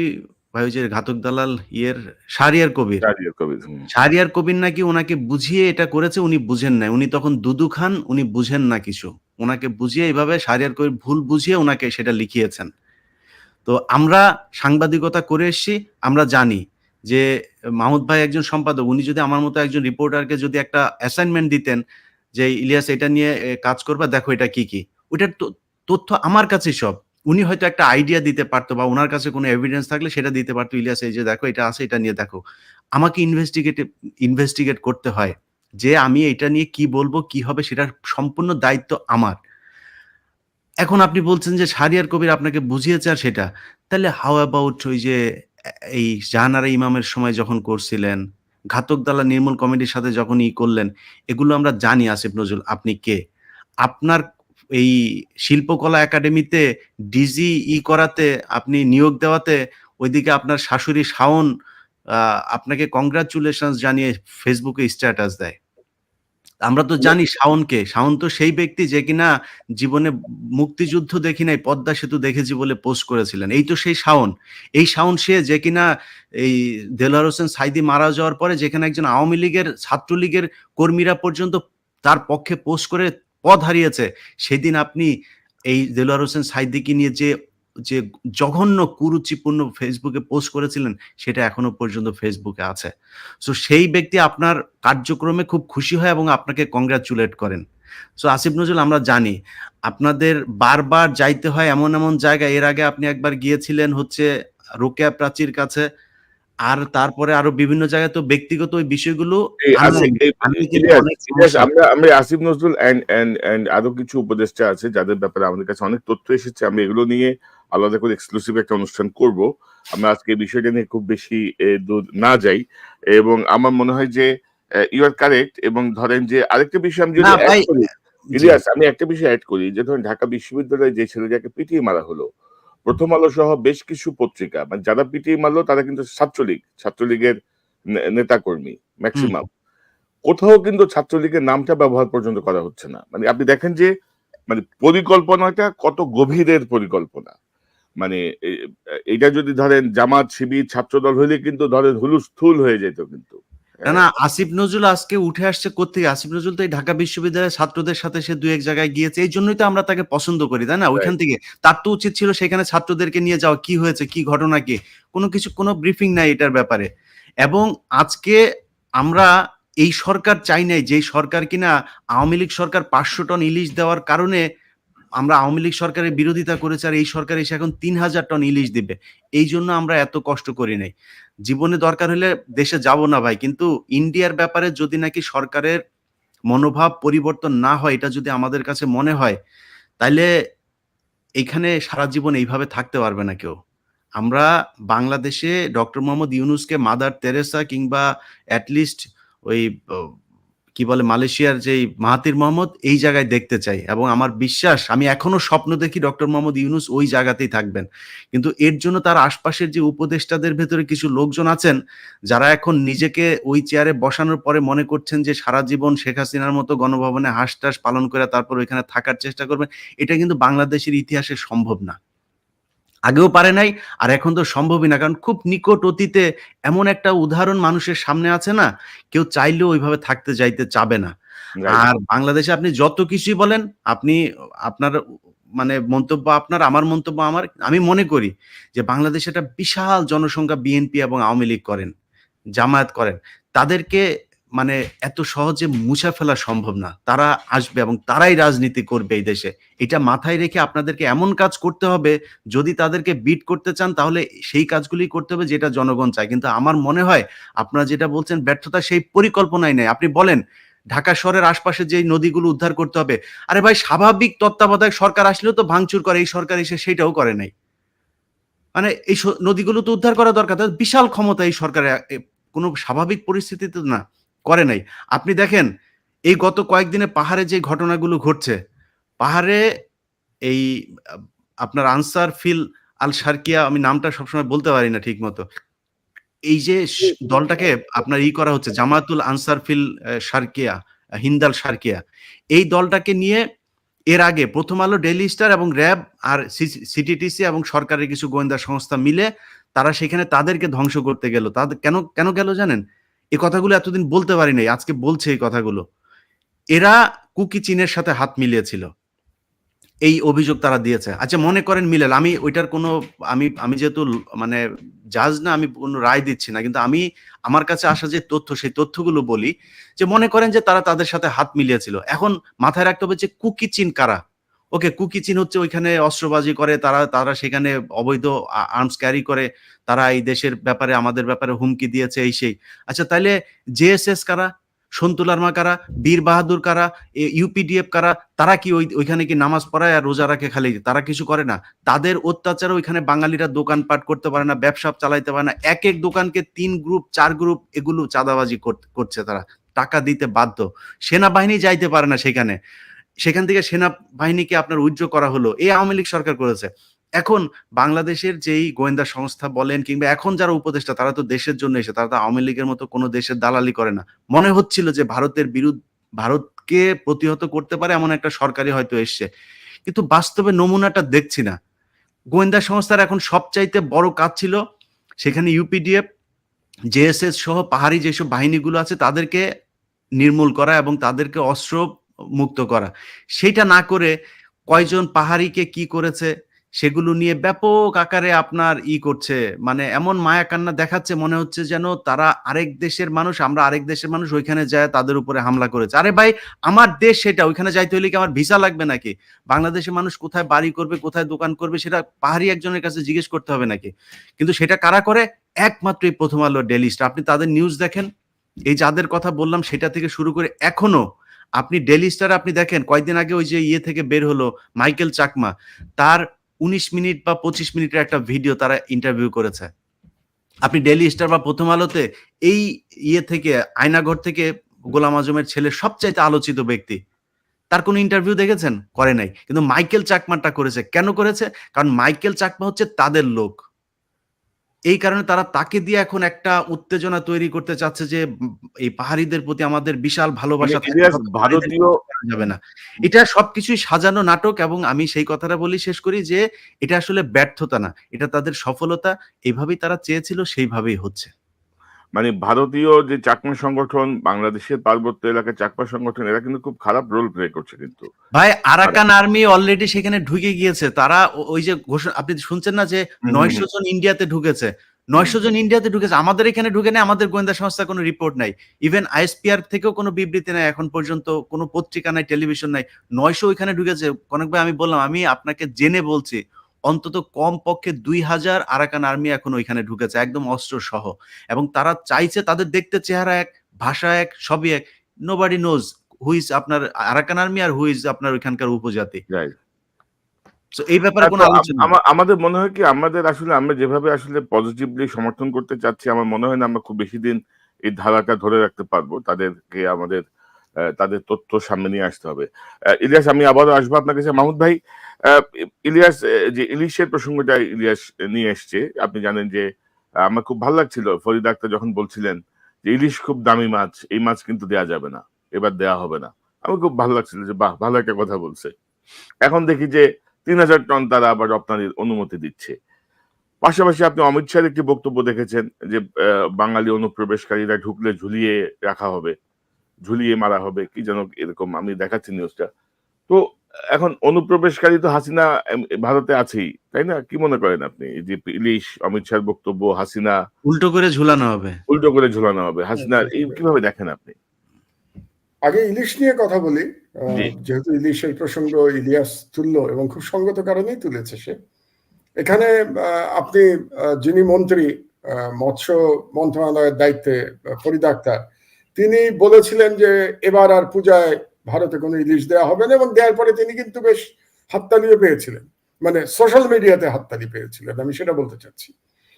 কিন্তু এখন আবার দেখলাম যে দেওয়া তো হচ্ছেই, ওই আগে 500 টন দেওয়া হতো, এখন 3000 টন দেওয়া হচ্ছে। তো তাহলে আমি প্রথমেই যে একটা কথা বলেছিলাম, যেটা আপনারা একটু বিব্রত বোধ করছিলেন, ইনএক্সপেরিয়েন্সড, মিনার বিব্রত বোধ করছিল। ইনএক্সপেরিয়েন্স শুধু না, সরকারের মধ্যে প্রচন্ড সমন্বয়হীনতা, এগুলো হচ্ছে তার প্রমাণ। কারণ হচ্ছে যে ফরিদা আক্তার যখন বলেছিলেন যে এবার ইলিশ দেওয়া হবে না, তিনি কি তার ব্যক্তিগত মতামত দিয়েছিলেন না সরকারের মতামত দিয়েছিলেন? তিনি তো আর উপদেষ্টা হওয়ার পরে তার ব্যক্তিগত মতামত দেওয়ার তো কোনো সুযোগ নাই, তাই না? সরকার তো একটা ইনস্টিটিউশন। তাহলে সরকারের একটা মন্ত্রী তার মন্ত্রণালয় নিয়ে যখন কথা বলছেন, তখন আমরা ধরে নেব এটা সরকারের অবস্থান, এবং আমাদের ধরে নিতে হবে যে ইউনূস সাহেবের এটাতে সায় ছিল যে এবার আর ভারতকে ইলিশ মাছ দেওয়া হবে না। তাহলে আজকে আমরা দেখলাম যে কমার্স মিনিস্টার যিনি সালাউদ্দিন আহমেদ, যিনি আবার ইয়েরও মন্ত্রী, অর্থমন্ত্রীও, বাংলাদেশ ব্যাংকের গভর্নর ছিলেন আগে, তিনি বললেন যে ৩,০০০ টন ইলিশ দেওয়া হবে। তাহলে সালাউদ্দিন সাহেব এবং ফরিদা আক্তার তারা কি একই সরকারের মন্ত্রী না? যদি একই সরকারের মন্ত্রী হয়ে থাকেন, তাহলে এক মন্ত্রী 15 দিন আগে বললেন যে ইলিশ মাছ এবার যাবে না, আর আরেক মন্ত্রী 15 দিন পরে বলছেন ৩,০০০ টন যাবে। তাহলে এই সরকার কোথায়? নাকি যার মতো করে যে ইচ্ছা ফ্রি স্টাইলে রাষ্ট্র চালাচ্ছে? তো ফ্রি স্টাইলে রাষ্ট্র চলে নাকি? আর ফরিদা আক্তার যদি উনি আবেগের বশবর্তী হয়ে ব্যক্তিগত মতামত দিয়ে থাকেন, তাহলে এখন ফরিদা আক্তারের উচিত হবে বলা যে না, এটা সরকারের সিদ্ধান্ত ছিল না, এটা আমাদের সিদ্ধান্ত, আমি ব্যক্তিগতভাবে বলেছিলাম, কিন্তু এটা কোনো সরকারের সিদ্ধান্ত ছিল না। তো যদি সেটা হয়ে থাকে, আমি জানি না কি, আপনিও নিশ্চয়ই জানেন না এটা কি, হয়তো ফরিদা আক্তারকে টেলিফোন করলে জানতে পারবেন যে ঘটনাটা কি, সেটা কি উনি বলেছিলেন না সরকারের পজিশন তাই ছিল। তাহলে দুটো জিনিস বলা যাবে, একটা হলো যে হয় সরকারের পজিশন চেঞ্জ হয়েছে, তাহলে চেঞ্জ হলো কেন? আর যদি চেঞ্জ না হয়ে থাকে তাহলে মেনে নিতে হবে যে কি বলে, ফরিদা আক্তার উনি ব্যক্তিগত মন্তব্য করেছিলেন, যেটা ওনার অনভিজ্ঞতার প্রমাণ। ব্যক্তিগত মন্তব্য করা যায় না আপনি মন্ত্রী হওয়ার পরে কোনো রাষ্ট্র সম্পর্কে। আর সরকারের সিচুয়েশন যদি চেঞ্জ হয়ে থাকে তাহলে তো খুব বিপদের কথা। সরকারের সিচুয়েশন কেন চেঞ্জ হলো? সরকার কি ভয় পেয়েছে যে ভারতকে ইলিশ মাছ না দিলে ইউনূসের সরকার থাকবে না, সরকার আছে ইয়ে ফেলে দিবে, মানে ভারত ফেলে দিবে? যে ভারত ইতিমধ্যে প্রথমে সংখ্যালঘু কার্ড খেললো, এখন চাকমা কার্ড খেলছে। এই কার্ডই তো তাদের কার্ড, ইন্ডিয়ার কার্ড, সংখ্যালঘু ইন্ডিয়ার কার্ড এবং চাকমা কার্ডও ইন্ডিয়ার কার্ড। তো এখন এই কার্ডগুলির জবাবে যদি সরকার তাদের পজিশন ঠিক মতো বলতে না পারে, যেমন আমি গত অনুষ্ঠানেই বলেছিলাম যে সংখ্যালঘু কার্ডের ব্যাপারে তো আমরা খুব পরিষ্কারভাবে ভারতকে বলতে পারি যে ভারতের মুসলমানদের অবস্থা নিয়ে আমাদের উদ্বেগ আছে, এবং যখনই তারা বাংলাদেশের হিন্দু নিয়ে কথা বলবে আমরা তখনই ভারতীয় মুসলমানদের দুরবস্থা নিয়ে কথা বলবো। মাহমুদ ভাই, আপনি উপদেষ্টা তৌহিদ হোসেনের বডি ল্যাঙ্গুয়েজ দেখছেন ইন্ডিয়ার ব্যাপারে? মানে মনে হয় যেন সে না পারতে, মানে কিছু একটা ইন্ডিয়া না পাশ কাটাই যাওয়ার একটা প্রচেষ্টা আর কি। আচ্ছা, ওনাকে না হয় আমি বেনিফিট অফ ডাউট দিচ্ছি, উনি ফরেন মিনিস্টারকে অনেক কিছু ডিপ্লোমেসির আশ্রয় নিতে হয়, তারটা আমরা ওই আলোচনায় আমরা পরে যাই। মানে ডিপ্লোমেসি না, মানে শো হয় অসহায়ত্ব, ডিপ্লোমেসি সেটা হতে পারে, সেটা আপনি মানে জনগণ ধরতেই পারে। তাহলে কি সরকার ভয় পাচ্ছে? অথবা আরেকটা হতে পারে যে তাহলে কি ইউনূস সাহেব যে মোদির সাথে মিটিং করতে চেয়েছিলেন আমেরিকায়, এবং সেই মিটিং এর একটা ভেট হিসেবে মাছ দেওয়া হলো, যে আমরা মাছ পাঠাচ্ছি, আপনি আমার সাথে একটা মিটিং করেন, এটা কি এই কারণে করা হলো? মানে একটা কোনো যুক্তিসঙ্গত কারণ তো দেখাতে হবে যে আমরা এবার কোনো মাছ পাঠাবো না, আর সেখান থেকে আমরা আগের সরকারের তুলনায় 6 গুণ বেশি মাছ পাঠাবো, 500 টনের জায়গায় 3000 টন। তো এই যে পরিবর্তন, এর তো একটা লজিক থাকতে হবে, এবং জনগণকে তো এটা জানাতে হবে যে আপনারা আগে কেন বলেছিলেন যে মাছ দেবেন না, আরে এখন কেন বলছেন যে 6 গুণ বেশি মাছ দেবেন। এটা জনগণকে বলতে হবে। তো সুতরাং এই ইলিশ কূটনীতির মাধ্যমে কিন্তু একটা বিশাল কূটনীতিক ব্যর্থতা এটা দেখিয়ে ফেলেছেন এই সরকার, এবং ভারতের কাছে তারা কিন্তু হেরে গেছেন এই ইলিশ কূটনীতিতে, এবং তাদের দুর্বলতা দেখিয়ে ফেলেছেন, এবং দুর্বলতা দেখানো খুব ভয়াবহ জিনিস, এবং এই সরকার প্রতি মুহূর্তে দুর্বলতা দেখাচ্ছে। আপনি আমাকে বলেন, এটা কি ভাবা যায় যে এরকম একটা বিপ্লবের মাধ্যমে একটা স্বৈরাচারী খুনি শেখ হাসিনা পালিয়ে গেছে, আর তার জেলা থেকে তার একজন ধর্ম ব্যবসায়ী যাকে সে বানিয়েছিল কি বলে বাইতুল মোকাররম মসজিদের খতিব, সে জুম্মার দিনে লোক ভাড়া করে নিয়ে আসবে, এই সাহস কোত্থেকে পায়? তাহলে আপনি বলেন, এই সাহস যদি কি, ওই খতিবের নাম রুহুল আমিন বোধহয়, রুহুল আমিনের মতো একটা লোক যদি এরকম সাহস পেতে পারে, এভাবে চ্যালেঞ্জ করতে পারে এই সরকারকে, তাহলে জনগণের কাছে এই সরকার সম্পর্কে কি বার্তা গেছে আমাকে বলেন তো, কতটা দুর্বল এই সরকার।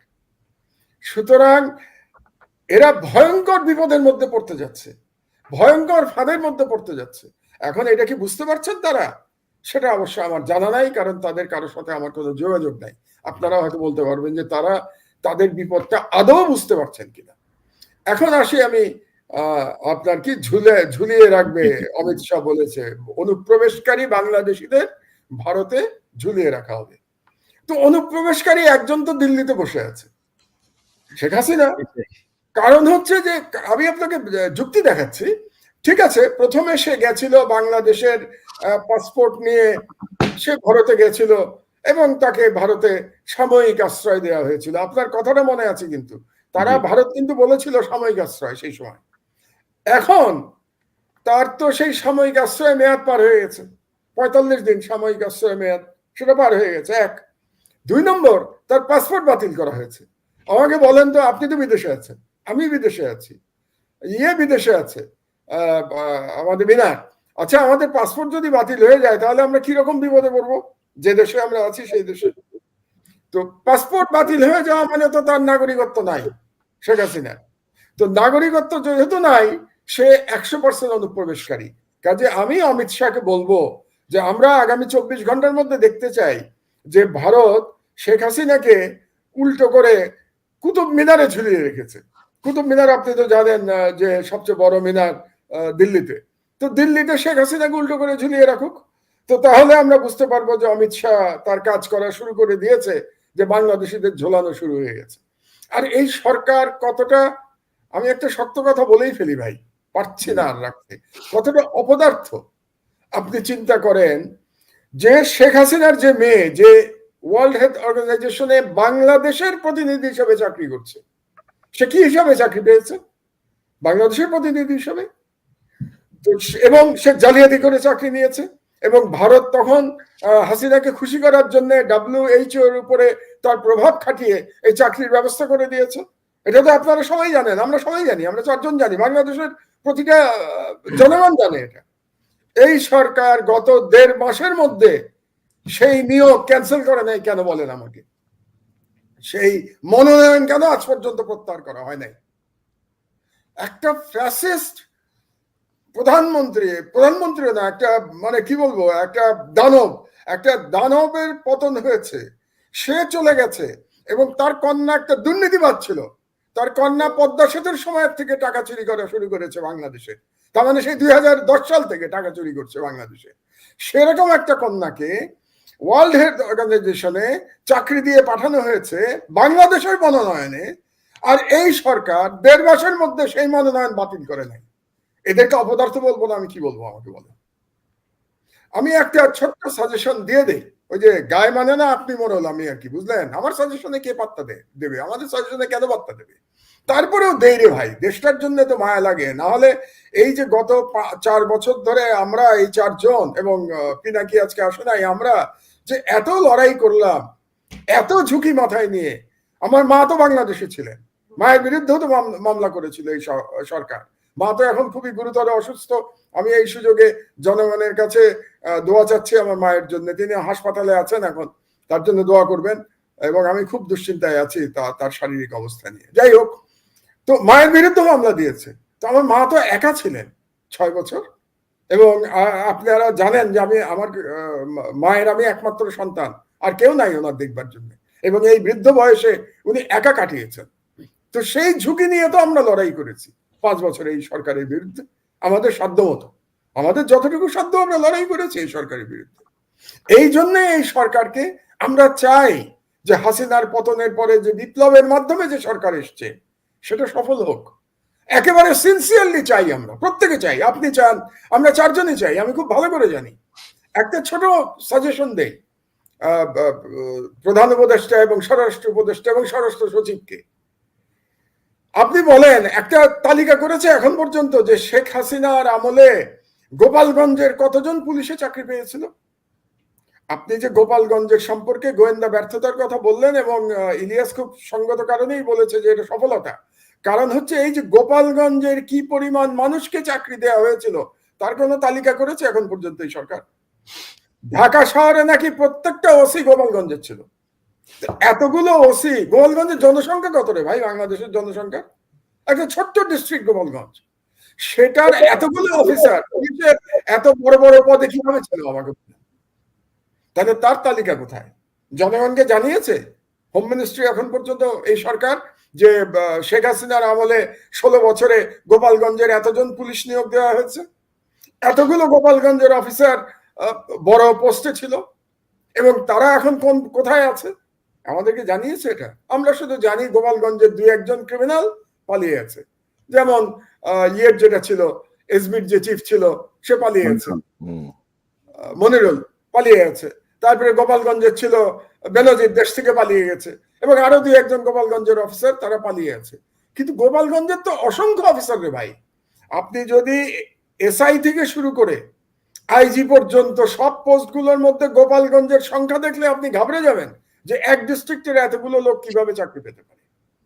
তো সেটা সম্পর্কে এবং মাহমুদ ভাই যে কদিন আগে যে আনসার বিদ্রোহের যে চেষ্টা হলো, সেখানে দেখা গেল যে 15,000 না কত হাজার শুধু গোপালগঞ্জেরই নিয়োগ পেয়েছে আনসারে। ভাবা যায়। এবং আরেকটা দিক আপনি যদি দেখেন, আনসারটা পুরো ঘিরে রাখলো, আনসারের ডিজি তাদের জন্য তদবির করলো, যখনই আনসাররা মার খেয়ে চলে গেলো তখন বললো যে না, এরা কেউ আনসার ছিল না আসলে। কারা ছিল এরা? কারা ছিল? তো তুমি কাদের জন্য তদবির করলা? সেই ডিজি কিন্তু ভাই আপনারা জানেন কিনা, সেই ডিজি কিন্তু মাহমুদ ভাই আপনার ছাত্রলীগের সাবেক সভাপতি এনামুল হক শামীমের আপন ভাই। হ্যাঁ ভাই জানি আমি, তো সেটা তো জানি, আমাদের সবার কাছেই তো তথ্য আছে এগুলো। কিন্তু আমার কথা হলো 45 দিন দীর্ঘ সময় এই সরকার প্রায় 1.5 মাস আজকে ক্ষমতায়, 1.5 মাস লাগে নাকি এটা বের করতে? পুলিশে কতজন গোপালগঞ্জের এবং কতজনকে অন্যায় ভাবে চাকরি দেওয়া হয়েছে এটা বের করতে 1.5 মাস লাগে? আরে ভাই, আমরা সরকারে ছিলাম না, আমাদের শেখান আপনারা যে কতদিন লাগে এটা বের করতে। তাহলে আজ পর্যন্ত সেটা করবার জন্য, আচ্ছা আরেকটা দেখেন, যেটা কে একজন বলেছে, হয় ইলিয়াস নাইলে মিনার বলেছে যে ইলিয়াসই বোধহয় বললো যে ঢাকা শহরে নদীগুলো উদ্ধার করা হচ্ছে না এখনো। আপনি দেখেন প্রত্যেক সরকারের আমলে, এই ধরনের সরকার যখন হয়েছে, আমরা দেখেছি একটা শ্বেতপত্র বের করবার জন্য একটা উদ্যোগ নেওয়া হয়। আপনি এখন পর্যন্ত শুনেছেন কোন মন্ত্রণালয়ে একটা শ্বেতপত্রে কোনো উদ্যোগ নেওয়া হয়েছে? এরা বোঝে তো। আমার তো প্রথম সব থেকে বেশি অত্যাচার কারা করেছে বলেন আমাকে? এই যে একটা দানবীয় সরকার ছিল, সব থেকে বেশি অত্যাচার করেছে তো পুলিশ। তাহলে পুলিশের উপরে তো একটা শ্বেতপত্র হইতেই হবে। এখন পর্যন্ত এই শব্দটাও তো আমি শুনি নাই কোন মন্ত্রীর মুখে, শুনেছেন আপনারা? তারপরে সব থেকে বেশি চুরি কোথায় হয়েছে? বিদ্যুৎ বিভাগে। বিদ্যুতের মাধ্যমে সব থেকে বেশি লুটপাট করা হয়েছে। তাহলে বিদ্যুতের একটা শ্বেতপত্র করতে হবে না, যে কাদেরকে সুবিধা দেওয়া হয়েছে, এবং যারা সুবিধা নিয়েছেন, যারা বাংলাদেশের জনগণের টাকা পয়সা লুট করে বিদেশে নিয়ে গেছেন, তাদের তালিকা করতে হবে না, এবং সেই চুক্তিগুলো জনগণকে জানাতে হবে না? আজ পর্যন্ত করা হয়েছে? আচ্ছা, ভারতের সাথে যে সমস্ত চুক্তি, সেগুলো দেখবার জন্য কাকে দায়িত্ব দিয়েছেন আপনারা? আমরা জানি না। আচ্ছা, আমরা যদি ধরে নেই যে দেবপ্রিয়কে দায়িত্ব দেওয়া হয়েছে, ধরে নিলাম, কারণ দেবপ্রিয়কে তো কি একটা স্পেশাল কাজ দেওয়া হয়েছে, তো কি বলে অর্থ মন্ত্রণালয়। এই দেবপ্রিয় তো প্রো ইন্ডিয়ান লোক, 100% প্রো ইন্ডিয়ান লোক। তাহলে সে যদি আজকে ভারতের এই চুক্তি নিয়ে কোনো কাজ করে, সে কি ইন্ডিয়াকে সেভ করে কাজ করবে না? তো আমি যে কথাটা বলতে চাই, যে আমরা কি শেখ হাসিনার বা এই যে ছেলেরা জীবন দিল, কি অসাধারণ বীরত্বের মাধ্যমে এই বিপ্লব তারা সংগঠিত করেছে, কি ইমানের শক্তি তারা দেখিয়েছে, অবিশ্বাস্য। এই জীবন দিয়ে আজকেই তো দেখলাম প্রায় 1,500 জন শহীদ হয়েছে, 1,500, 1,400 কতজন শহীদ হয়েছে, আহত হয়েছে হয়তো আরো 15,000, 10 গুণ যদি আমরা ধরি। এরকম জীবন দিয়ে যে সরকার আসলো, সেই সরকারে আমরা প্রো ইন্ডিয়ান লোক দেখতে চাচ্ছি। সেই সরকারে আমরা দেখতে চাচ্ছি যে ভারতের স্বার্থ রক্ষা করা হবে, এটা দেখতে চাচ্ছি আমরা। তাহলে মানুষ তাহলে জীবন কেন দিল? উৎখাত শেখ হাসিনাকে কেন করলো? খুবই দুর্ভাগ্যজনক অবস্থা। তো এই জন্যই আমি যেটা বলতে চাই, এটা বলেই আমি শেষ করবো। 2-3টে ছোট দাবি দিয়ে আমি শেষ করি। এক হচ্ছে যে হোম মিনিস্ট্রিতে ইমিডিয়েটলি পুলিশের বিষয়ে 16 বছরের উপরে শ্বেতপত্র করবার উদ্যোগ নিতে হবে। 2 নম্বর হচ্ছে গোপালগঞ্জের কারা কারা নিয়োগপ্রাপ্ত হয়েছে, কোন কোন অফিসার কিভাবে নিয়োগ হয়েছে, তার একটা সম্পূর্ণ তালিকা জনগণকে জানাতে হবে। এটা হচ্ছে ইমিডিয়েটলি হোম মিনিস্ট্রির দায়িত্ব নেওয়া উচিত, এই দায়িত্ব। 3 নম্বর, ফরেন মিনিস্টার যেটা করা উচিত, যে দানব শেখ হাসিনার কন্যাকে, এটা বোধহয় আমি আজকে দিয়ে বোধহয় 5-6 বার আপনার অনুষ্ঠানে আমি বললাম যে দানব শেখ হাসিনার কন্যাকে যে জালিয়াতি করে চাকরি দেওয়া হয়েছে, সেই নমিনেশন ইমিডিয়েটলি বাতিল করতে হবে এই সরকারকে। আরে ভাই ঠিক আছে, ওয়ার্ল্ড হেলথ অর্গানাইজেশন তার চাকরি থেকে বাদ না দিল, কি দিল সেটা তাদের ব্যাপার, আপনারা নমিনেশন উইথড্র করেন। নমিনেশন উইথড্র করতে পারবেন না কেন? এই ব্যাপারটা অনেকটা ওই রকম যে আপনি ইয়ের খতিবের চাকরি খেতে পারছেন না, আপনি বাজমুকরমের মসজিদের খতিবের চাকরি খেতে পারছেন না, আপনি হাসিনার মেয়ের নমিনেশন ক্যান্সেল করতে পারছেন না। এই সরকার কি করছে? এবং এত একটা দুর্বল এবং সমন্বয়হীন সরকার কিভাবে রাষ্ট্র পরিচালনা করবে? ইলিশের মাধ্যমে সমন্বয়হীনতা প্রমাণিত হয়েছে। আর চট্টগ্রামের, পার্বত্য চট্টগ্রামের বিষয়ে আপনাদের মনে রাখতে হবে, it is totally Indian card, এবং এই ইন্ডিয়ান কার্ড ইন্ডিয়া খেলতেই থাকবে, এবং আমাদের সেনাবাহিনী লাগবে এটাকে মোকাবেলা করার জন্য। সেনাবাহিনীকে দায়িত্ব না দিলে আপনি পার্বত্য চট্টগ্রামে লড়াই করতে পারবেন না। এই জন্যে যদি প্রয়োজন হয়, আবারও আমি বলি, ইমিডিয়েটলি বাংলাদেশের জনগণের ওই যে 18 বছরের উপরে যাদের বয়স, তাদের কম্পালসরি মিলিটারি ট্রেনিং এর ব্যাপারে আমাদের চিন্তা ভাবনা করতে হবে। আপনার মনে রাখতে হবে আপনার পাশে একটা ট্রিমেন্ডাসলি হেজেমনিক কান্ট্রি আছে, যার সাথে লড়াই করে আপনার স্বাধীনতা টিকিয়ে রাখতে হবে। লড়াই মানে শুধু অস্ত্রের লড়াই বলছি না আমি, বুদ্ধির লড়াই, প্রয়োজনে অস্ত্রের লড়াই, এবং কূটনৈতিক লড়াই, ইকোনমিক লড়াই, সর্বরকম লড়াইয়ের মাধ্যমে আপনার স্বাধীনতা টিকিয়ে রাখতে হবে। মাহমুদ ভাই, আমি খুব সংক্ষিপ্ত একটা, তাহলে জাতির কাছে এই সরকারকে জবাবদিহি করতে হবে। আমাদের খুব সংক্ষিপ্ত একটা মন্তব্য, যে ম্যাজিস্ট্রেসি পাওয়ার দেওয়া হয়েছে গণহারে সেনাবাহিনীকে, মানে লেফটেন্যান্ট থেকে শুরু করে অল কমিশনড অফিসার, বিষয়টা আপনি কিভাবে দেখেন? খুব সংক্ষেপে যদি একটু মন্তব্য করেন। মানে এটা কি দেয়া হয়েছে, এটার আমি ইমিডিয়েটলি আমি এটার কোনো নেগেটিভ দিকে আমি যেতে চাই না, আমি এটা পজিটিভ দিকে দেখতে চাই। কিন্তু সেই ম্যাজিস্ট্রেটি পাওয়ার এখন পর্যন্ত কোথায় ব্যবহার করেছে আমি সেটা জানতে চাই। ম্যাজিস্ট্রেট পাওয়ার তো দেওয়া হয়েছে, বুঝলাম, ব্যবহারটা হলো কোথায়? গোপালগঞ্জে ব্যবহার হয়েছে? গোপালগঞ্জে যে আর্মির উপরে অ্যাটাক করলো ব্যবহার হয়েছে? চট্টগ্রামে ব্যবহার হয়েছে? সুতরাং ক্ষমতা দেওয়াটা আমার কাছে যত না গুরুত্বপূর্ণ, তার থেকে বেশি গুরুত্বপূর্ণ হচ্ছে যে ব্যবহার কোথায় হচ্ছে এবং কিভাবে হচ্ছে। জি, আমি আপনাকে ধন্যবাদ। মিনার ভাই, আপনি কিভাবে দেখছেন এই যে ইলিশ, তারপরে ভারতের, মানে মনে হচ্ছে যেন মাহমুদ ভাই যেটি বললেন, যে ভারতের সমর্থিত যে হাসিনা ফ্যাসিস্ট রেজিমকে বুকের রক্তে সরানোর পরে এখন যারা সরকারে আসছে, তারাও ক্রমশ ভারতের দিকেই যাচ্ছে মনে হচ্ছে, এবং তাদের কর্মকাণ্ডে। তো আপনার মন্তব্যটা একটু শুনি, সংক্ষিপ্ত মন্তব্যটা। হ্যাঁ, কনক ভাই, যে আমি সম্পূর্ণ একমত মাহমুদ ভাইয়ের সাথে। এটাকে বলা যায় যে আমরা ভাবছিলাম হয়তো সফট আওয়ামী লীগের একটা সরকার, ধীরে ধীরে এটা ধরিয়ে দেওয়া হবে। কেন জানি এখন এই সরকারটাকে ওরকম বলে সন্দেহ হচ্ছে এই কারণে যে আমরা তো আসলে সন্দেহ করতে চাই না, কিন্তু আসলে এখন মনে হয় জাতির একটা দৃষ্টি পড়ে গেছে। আর এখানে যেটা হলো যে এই যে আপনার ইন্ডিয়া আমাদেরকে ধমক দিল, বা ইন্ডিয়ান অমিত শাহ, কিন্তু আমরা জানি যে বাংলাদেশে, আমরা জানি এই খবরটা কিন্তু এখন আর শুনতে পাচ্ছি না, 8 থেকে 10 লাখ ইন্ডিয়ান বাংলাদেশে চাকরি করতো। এদের খবর কি? এরা কোথায়? এরা কি তাদের চাকরিতে বহাল রয়েছে? সেটা তো আমাদেরকে জানানো উচিত ছিল। আমাদের দেশে কয়েক কোটি নাকি বেকার আছে, শিক্ষিত বেকার আছে। এখন এদের এই আপনি বিসিএস বা অন্যান্য বিষয়ে হয়তো মাত্র কয়েক হাজার বা চাকরি দেওয়া যাবে, এখানে যে বিরাট সংখ্যক একটা এমপ্লয়মেন্ট সৃষ্টি হতো। এখন এটা তো ইমিডিয়েটলি করা দরকার। এটা যদি আপনি না করেন, পরবর্তী সময় যে ইকোনমিক একটা ক্রাইসিস দেখা দিবে। আমার তো মনে হয় যে আপনার এই অনুষ্ঠানের মাধ্যমে সরকারের এটা অতি সত্বর আপনারা এই সংখ্যাটা আমাদেরকে জানান। আগের সংসদেও কিন্তু বলেছিল, আগের যে ফ্যাসিবাদী সরকারের যে কোন মিনিস্টারও বলেছিল, এরা স্বীকার করেছে। তাহলে এরা কোথায় আছে? এই যে আজকে অমিত শাহ আমাদের হুমকি দিচ্ছে, এখন এইটার মনে হয় কি যে ফরেন যে পলিসি, এইগুলি কিন্তু ওই যে ইলিশ সস্তা আবেগের একটা সবচেয়ে, ইলিশ আসলে খুব একটা ব্যাপার না, এটা হয়তো বেশি কথা বললে মনে করবে যে আমরা খুব মিন মাইন্ডেড, তা না। এইটার মাধ্যমে যে আপনারা যে ডিসপ্লে করলেন, এই যে একটা সস্তা আবেগ, আগের যে সরকার যে কাজগুলি করেছে হুবহু আপনার সেই কাজগুলি করছে। ওরা ওদেরকে ইলিশ দিলে খুশি হয়, আবার আপনারা আম পাঠান বা অন্য কিছু পাঠান, হাসিনা যেটা করতো। তো এটা তো আমরা দেখতে চাচ্ছি না। আমাদের এখানে এই যে পররাষ্ট্রমন্ত্রী কিন্তু এখন পর্যন্ত কোনো বিবৃতি দেয় নাই। এই যে অমিত শাহ আমাদের উল্টা করে দিবে, উল্টা করে যে মাহমুদ ভাই বললেন শেখ হাসিনাকে দেন, যে আবার পিনাকিদা বললেন যে তাকে একটা আগে পরাই নেন, শাড়ি খুলে অন্য কিছু পরাই নেন, তাহলে আমাদের সম্মানের ব্যাপার সেই কাজটা।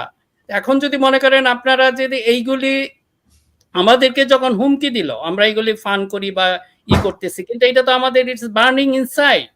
এখন পর্যন্ত কেন আপনারা হুমকি দিতে পারলেন না? এটা যদি না করেন আপনাদের কিসের জন্য? সেনাবাহিনী থেকে হুমকি দেওয়া উচিত ছিল যে খামোশ। এই শব্দ কিন্তু সে মৌলানা ভাসানীর এই শব্দ কিন্তু আমরা এখন আর দেখি না। এখন নতুন জেনারেশনকে মৌলানা ভাসানী সম্পর্কে কিছু জানানো হয় না। এই মাহমুদ ভাই বা অন্যান্য যারা যারা আছেন তাদেরকে সম্পর্কে এখন হয়তো নিউ জেনারেশন খুব একটা কিছু জানে না। এখন আপনারা যদি এইগুলি না করেন, এই যে আমাদের হুমকি দিচ্ছে, আপনারা এখন কি রবীন্দ্রসঙ্গীত গেয়ে তাদেরকে এটার জবাব দেন চমৎকার ভাবে, তাহলে তাদের মনটা ভালো হয়ে যাবে। রেজওয়ানা চৌধুরী নাকি ওরে পাঠিয়ে দেন, ও রবীন্দ্রসঙ্গীত গাইতে থাকে বর্ডারে বসে। কিসের জন্য আপনারা এখন হুমকি দিতে পারেন নাই? আর এটা না হলে তাহলে আপনার এই জায়গা ছেড়ে দেন। এটা তো কিছু না। আরেকটা সবচেয়ে বড় যেটা ভয়ানক ব্যাপার হয়েছে, এখন খেয়াল করে দেখেন আমাদের পলিটিক্সকে। আমি জানি না আমাদের এই রাজনীতির এই নৈতিক শক্তিটা কেন নাই। এখন প্রথম আলো, ডেইলি স্টার বলে দিয়েছে, এখন চুপ করে গেছে। এখন রাজনৈতিক দল হিসাবে সেটা আপনাকে আবেদন জানাতেই হবে। এই সরকারের দায়িত্ব খুব তাড়াতাড়ি, কারণ আপনারা এটা পারবেন না, আমরা দেখে ফেলেছি। আমাদের আজকে বলতে বাধ্য হচ্ছে, কিন্তু আপনারা যেটা শো ডিসপ্লে করেছেন এখানে আপনাদের জনবিচ্ছিন্ন হয়ে পড়েছেন। আজকে খেয়াল করেন যে এখানে যদি মনে কোনো একটা রাজনৈতিক দল থাকতো, রাজনৈতিক শক্তি থাকতো, তাহলে এই কাজটা কখনোই করতে পারতো না। আপনারা তখনই হয়তো যে মনে করেন যে লোকটা দেখলো সে তার ওয়ার্ডের বা ইউনিয়নের সভাপতিকে বলতো, ইউনিয়ন সভাপতি, থানা সভাপতি, জেলা সভাপতিকে বলতো। এইটা একটা চ্যানেল মেনটেন হয়। এই জন্য রাজনীতি ছাড়া দেশ চালানো যাবে না। আপনার যত বড় সুপারম্যান বা হন না কেন, সুপার হিরো হন, এইটাকে আমাদেরকে কিসের জন্য? আমাদেরকে এক ধরনের যে মাহমুদ ভাই বলেছিলেন গত অনুষ্ঠানে যে একটা ব্যক্তি পূজা, আমরা ব্যক্তি পূজা দেখতে চাই না। সেটা ডক্টর মোহাম্মদ ইউনূস হোক বা যেই হোক, নো বডি ইজ ইনডিসপেন্সেবল। আজকে ডক্টর ইউনূস না থাকলে এই জাতি টিকে থাকবে? আমাদেরকে আমরা with due respect to him এই কথাটা কিন্তু আমাদের বলতে হবে। আমরা যদি এমন এক জায়গায় চলে যাই না ডক্টর ইউনূস স্যার আমাদের চলবে না, এই জাতিকে তাহলে মরে যাবে। আর এখানে যে জিনিসটা হলো যে পলিটিক্যাল, এই যে আপনার পলিটিক্যাল ফোর্সের আমাদের শক্তিগুলি করে ফেলে দিয়েছে এখন তারা নিজেদের ভিতরে। এই জন্য আমার কাছে খুব পেইনফুল মনে হয় আমি যখন দেখি যে বিরোধী দল তাদের ভিতরে অন্য কাদা চুরাচুরি করে দিয়েছে।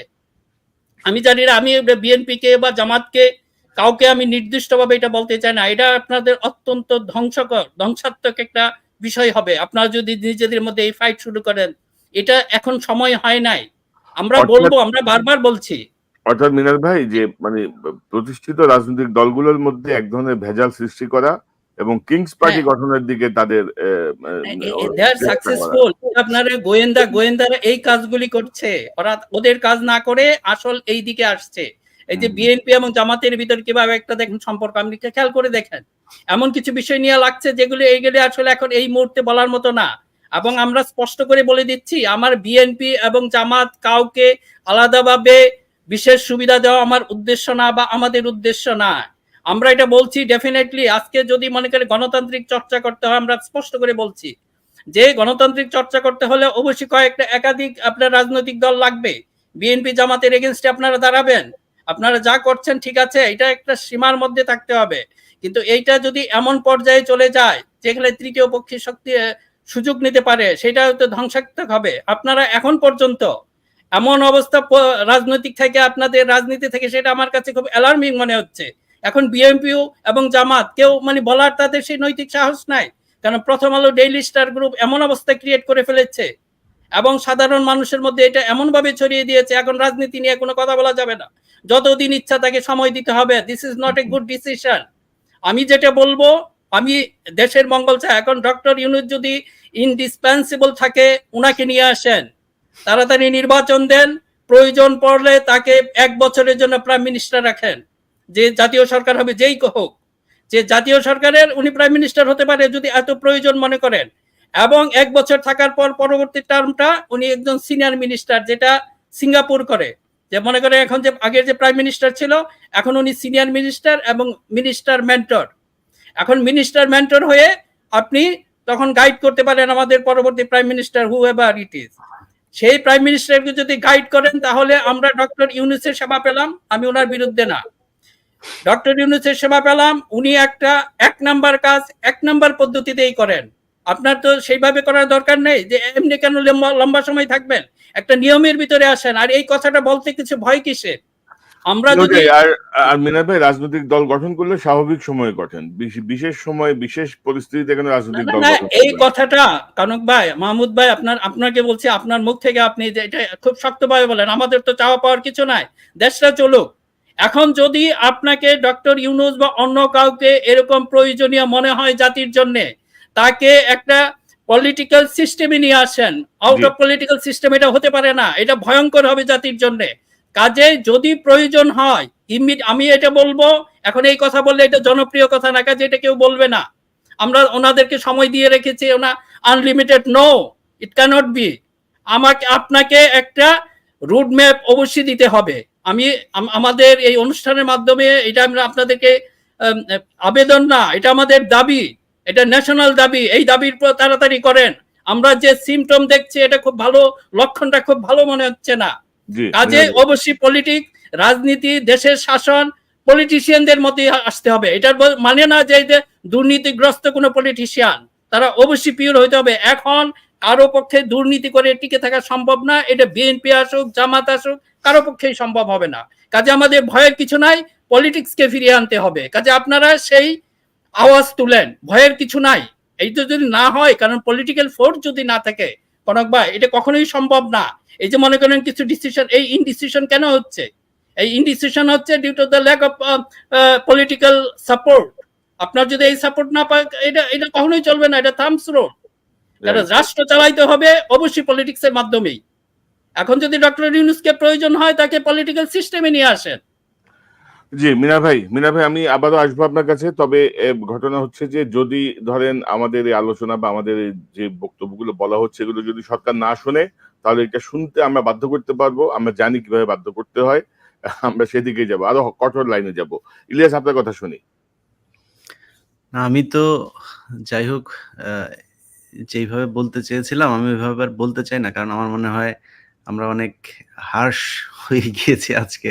মিনার ভাইয়ের মতো লোক পর্যন্ত খেপে গিয়েছেন এই সরকারে। আমি বর্তমানে যেই তত্ত্বাবধায়ক সরকার বলিয়া যেটা বলি, আপনাদের কাছে আমার একটা অনুরোধ, যে এখানে যে আলোচনাগুলো হচ্ছে, মাহমুদ ভাই, মিনার ভাই, কনক সারোয়ার কিংবা আমরা কেউ আপনাদের অপছন্দ করছি না। আমরা সবাই, আপনারা এখানে যারা আছেন, ২-১ জনের ব্যাপারে অনেক অবজারভেশন আছে, অনেকেরই আছে, সেটা থাকতে পারে। কিন্তু ইনক্লুডিং চিফ যিনি অ্যাডভাইজার আছেন, তিনি সহ অন্য যারা আছেন, সবাইকে আমরা পছন্দ করি। এবং আপনাদের কাছে একটা বিশাল প্রত্যাশা এই দেশের মানুষের আছে। সেই প্রত্যাশার মিনিমাম যে জায়গাগুলো, সেগুলো যদি আমরা যখন পূরণ হতে না দেখি, তখন কিন্তু আমাদের কষ্টগুলো উদগীরণ হবে। এটা খুবই স্বাভাবিক। আমি যদি সবকিছু বাদ দেই, খুব সহজ একটা জিনিস, আমাদের অনেকের নামে মামলা আছে। সে মামলাগুলো নিয়ে এখন পর্যন্ত ধরেন কেউ একজন তো কোনো একটা জায়গায় বা কোনো দুইজন মানুষকে যে আছে, দেখো তো এখানে কি, এদের ব্যাপারে মামলা টামলার বিষয়গুলো কি, বা এরা বাইরে আছে, এদের ব্যাপারে কোনো একটা বা মিনিমাম একটা কার্টেসি কোনো কিছু এখন পর্যন্ত আমি দেখিনি। আমি জানি না আপনাদের চোখে পড়েছে কিনা। ইলিয়াস, 3 দিনের মাথায় রোজিনার মামলা, প্রথম আলো রোজিনার মামলা প্রস্তাব, রাইট। আমরা কি আমরা ঘাস কাটি? এবং আপনি, আমাদের কোনো ক্ষোভ নাই, কিন্তু ধরো তুমি এটা দেখো। হ্যাঁ, এবং আপনি জানেন, আমি একটু অ্যাড করি, আমি জাস্ট একটা ইনফরমেশন, এটা কিছু না। কারণ আমি যা করব কারো কাছ থেকেই কখনই কোনো ফেভার চাই নাই, কারণ আমি আইনের মাধ্যমেই করব। আজকে আমার লয়ার আমার লিস্ট পাঠিয়েছে মামলার। ইলিয়াস, আমার মামলার সংখ্যা জানো কত? 107টা মামলা, 107 কেসেস আমার বিরুদ্ধে, 107টা মামলা। তার মধ্যে একটা মামলায় 7 বছর সাজা হয়েছে, আর 5টা অ্যারেস্ট ওয়ারেন্ট আছে আমার নামে। ইসকনের কোনো মামলা আছে ভাই? হ্যাঁ, কি স্কুলে? ইসকনে না, ইসকনের কোনো মামলা নাই, কিন্তু 107টা মামলার আজকেই পাঠিয়েছে। আমি পাঠিয়ে দেবো তোমার কাছে, আর কনকের কাছে রেকর্ডের জন্য ইমেলে পাঠিয়ে দেবো আমি পুরো লিস্ট। তো মানে এটার মানে এই না যে আমি চাচ্ছি যে এই সরকার এই মামলাগুলো দেখুক। আমি শুধু বলতে চাইলাম যে বিগত সরকার কতটা দানবীয় ছিল যে আমার মতো একজন বৃদ্ধ মানুষের নামে 107টা মামলা, এবং আমি রাজনীতিবিদ না, আমি রাজনীতির বাইরের একজন মানুষ, জাস্ট সম্পাদনা করেছি পত্রিকা আর লেখালেখি করি, এই জন্য 107টা মামলা। হ্যাঁ ইলিয়াস বলো ভাই। না মাহমুদ ভাই, আপনার আপনার কোনো ফেভার চাইতে হবে না, এটা সরকারের দায়িত্ব, সরকারের দায়িত্ব এটা। ওই ব্যক্তিগত আলোচনায় না যাই, মানে এটা আমি একজন ইনফরমেশন হিসেবে দিলাম আপনাদের দুই সাংবাদিককে। ভাই জি, জি। আজকে বাংলাদেশে খালি 19 তারিখে আন্দোলন শুরু হয়েছে, আর 15 দিনের আন্দোলনের পরে টুপ করে একটা সরকার এসে আর পড়ে গিয়েছে, এইভাবে না। এই সরকার গত 15 বছরে বহু মানুষের, আপনার নিজের শরীরের রক্ত গিয়েছে এই সরকারের বিরুদ্ধে কথা বলতে গিয়ে। সো এত সহজে এই সরকারটা চলে আসছে, চোখ মুখ বন্ধ করে তারপরে কিছু বলুন। আপনার ফেভার চাওয়ার দরকার নাই তো। আপনি যদি অপরাধ করে থাকেন, অপরাধের বিচার অন্তত বলুক যে ওকে এই মামলাগুলো কি অবস্থা, এটারে তাড়াতাড়ি সেটা দ্রুত বিচার ট্রাইব্যুনাল বা কোনো একটা আলাদা কিছু একটা করে তারপর করা। যেভাবে রোজিনার এটা সাংবাদিকরা জিজ্ঞেস করেছে, আর সাথে হ্যাঁ কই দেখি ওটা নিয়ে সাথে সাথে সেটা শেষ হয়ে গিয়েছে। সেটা কোন আইনে করা হয়েছে? কোনো আইন ছিল, কোনো প্রক্রিয়া ছিল, কোনো কিছু করা হয়েছে, মানে ফলো করা হয়েছে? কিছুই করা হয়নি, তারা হয়ে গেল। আমাদের ক্ষেত্রে সেটা করা হয়নি। দরকারও নেই, বাংলাদেশের আরো পারলে আরো মামলা করেন, কোনো সমস্যা নেই।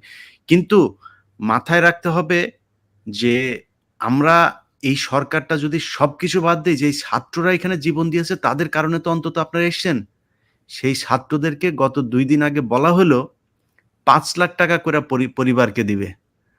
মানে 5 লাখ টাকা এখন বাংলাদেশে একটা মানুষের যদি সংসার চলতে দেয়া হয়, কয়দিন সে সংসার চালাইতে পারবে? সে 5 লাখ টাকা দিয়ে সে কি করবে? মানে অন্তত যদি এরকম কিছু করা হইতো যে ওকে ঠিক আছে, তার পরিবারের সবার পরিবার থেকে একজনকে একটা সরকারি চাকরি দেয়া, যে পুলিশ, যে আনসার, যারা কিনা এতদিন ধরে সরকারের পক্ষে কাজ করেছে তাদেরকে সরাই। এখানে অনেক ছাত্ররা আছে এই গণ অধিকার পরিষদে, যারা 2018 সাল থেকে যারা আন্দোলন করছে, তাদের অনেককে আমি চিনি। এই গত 8-10 বছর তাদের কোনো চাকরি হয় নাই।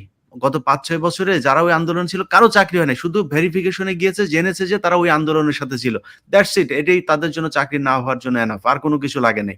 তাদেরকে চাকরিতে আনেন, যদি প্রয়োজন হয় আইন পরিবর্তন করে 35 বছর, 36 বছর, 40 বছরের চাকরি হবে। একজন মানুষের 40 বছরে তো কিছুই হয় না। তারা যেহেতু ডিপ্রাইভড হয়েছিল এবং সরকারের একটা বিশেষ পরিস্থিতিতে তারা চাকরি পায়নি, তাদেরকে আনার ব্যবস্থা করেন। কাউকে সরানো হচ্ছে না। 5 লাখ টাকা দিয়ে একজন শহীদের পরিবারের সাথে আমি মনে করি একটা তামাশা করা হয়েছে। সো এই জায়গাগুলি সরকারের চিন্তা করা উচিত। সরকার এখন বিভিন্নভাবে চেষ্টা করছে যে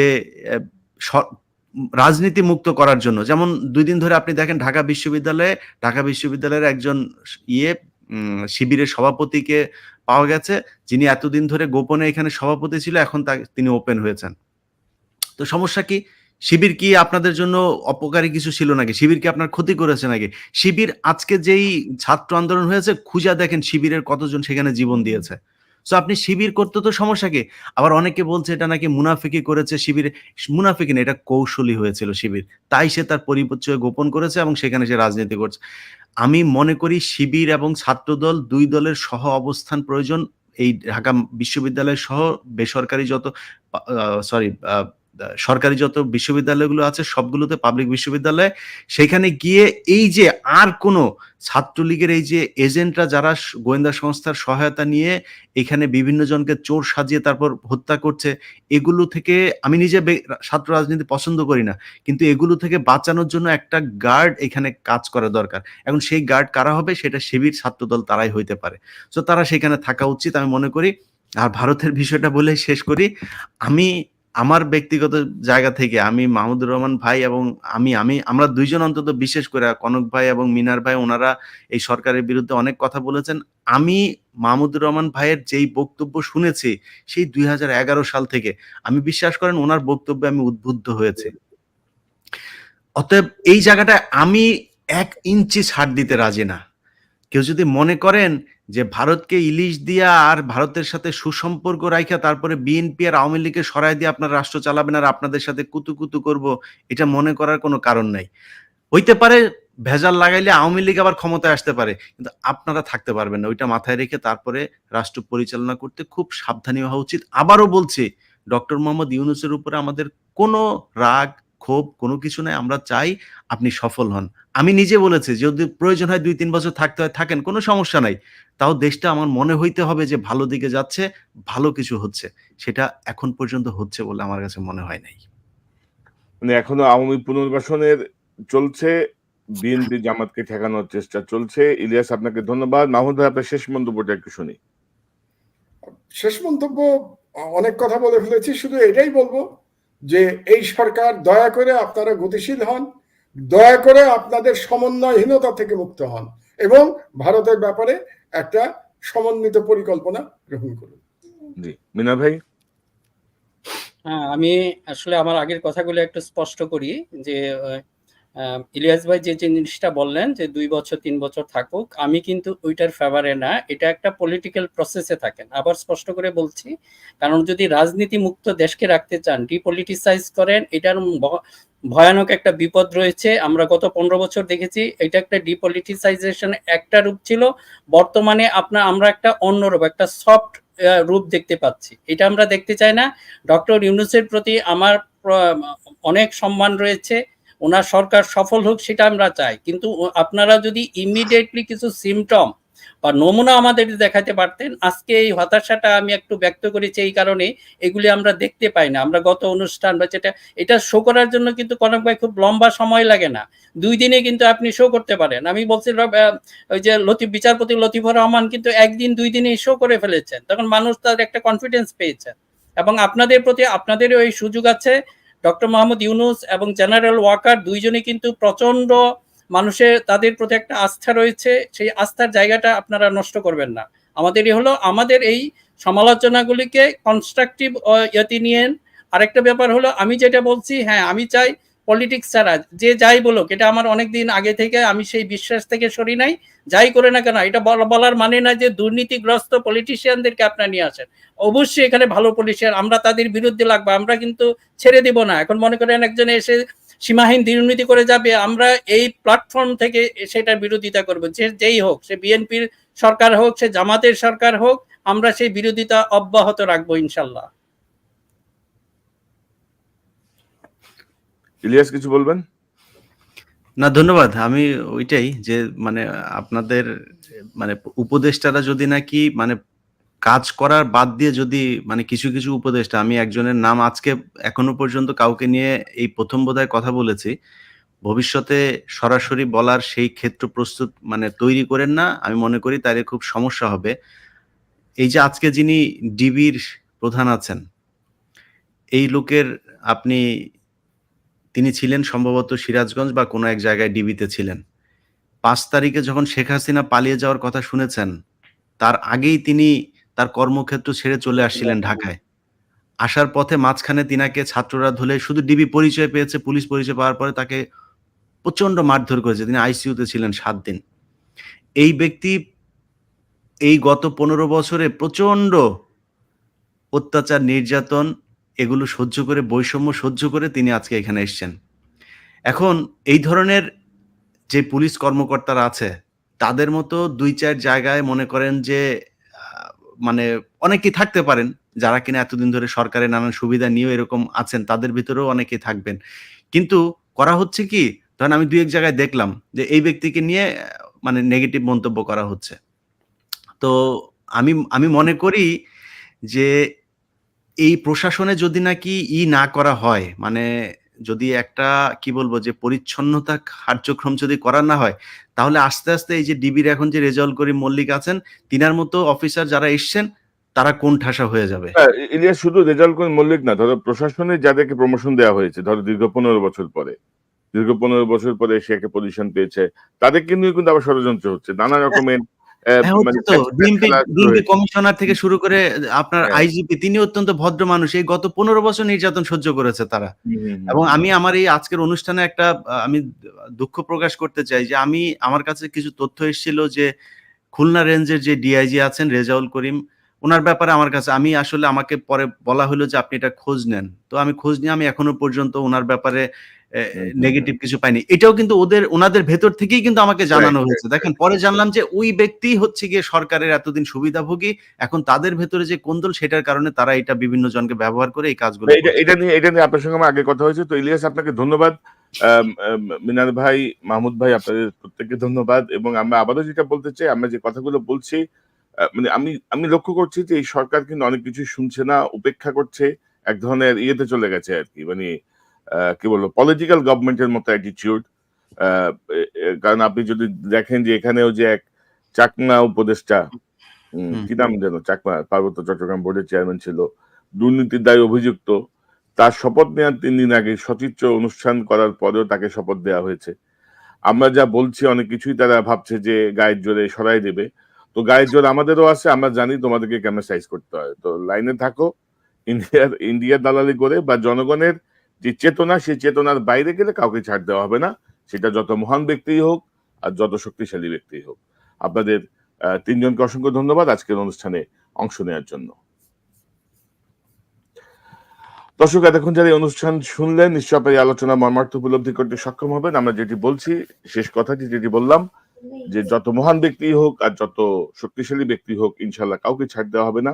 দেশের স্বার্থে, দেশের প্রয়োজনে প্রত্যেককে জবাবদিহিতার আওতায় আনা হবে এবং প্রত্যেকটি কার্যক্রমের চুলচেরা বিশ্লেষণের মাধ্যমে তুলে ধরা হবে। এবং দয়া করে আমরা যে অনুষ্ঠানগুলোর মাধ্যমে যে তথ্যগুলো আপনাদের কাছে তুলে ধরছি, দয়া করে বোঝার চেষ্টা করুন। দেশের স্বার্থে এই অনুষ্ঠান বা এই পরামর্শগুলো কোনো দল বা ব্যক্তি বিশেষের স্বার্থে আমরা দিচ্ছি না, দেশের স্বার্থে দিচ্ছি, আপনাদেরকে সহযোগিতা করার জন্য দিচ্ছি। আপনারা যদি নেগেটিভলি নেন, আমরা জানি ইনশাল্লাহ কিভাবে এগুলোকে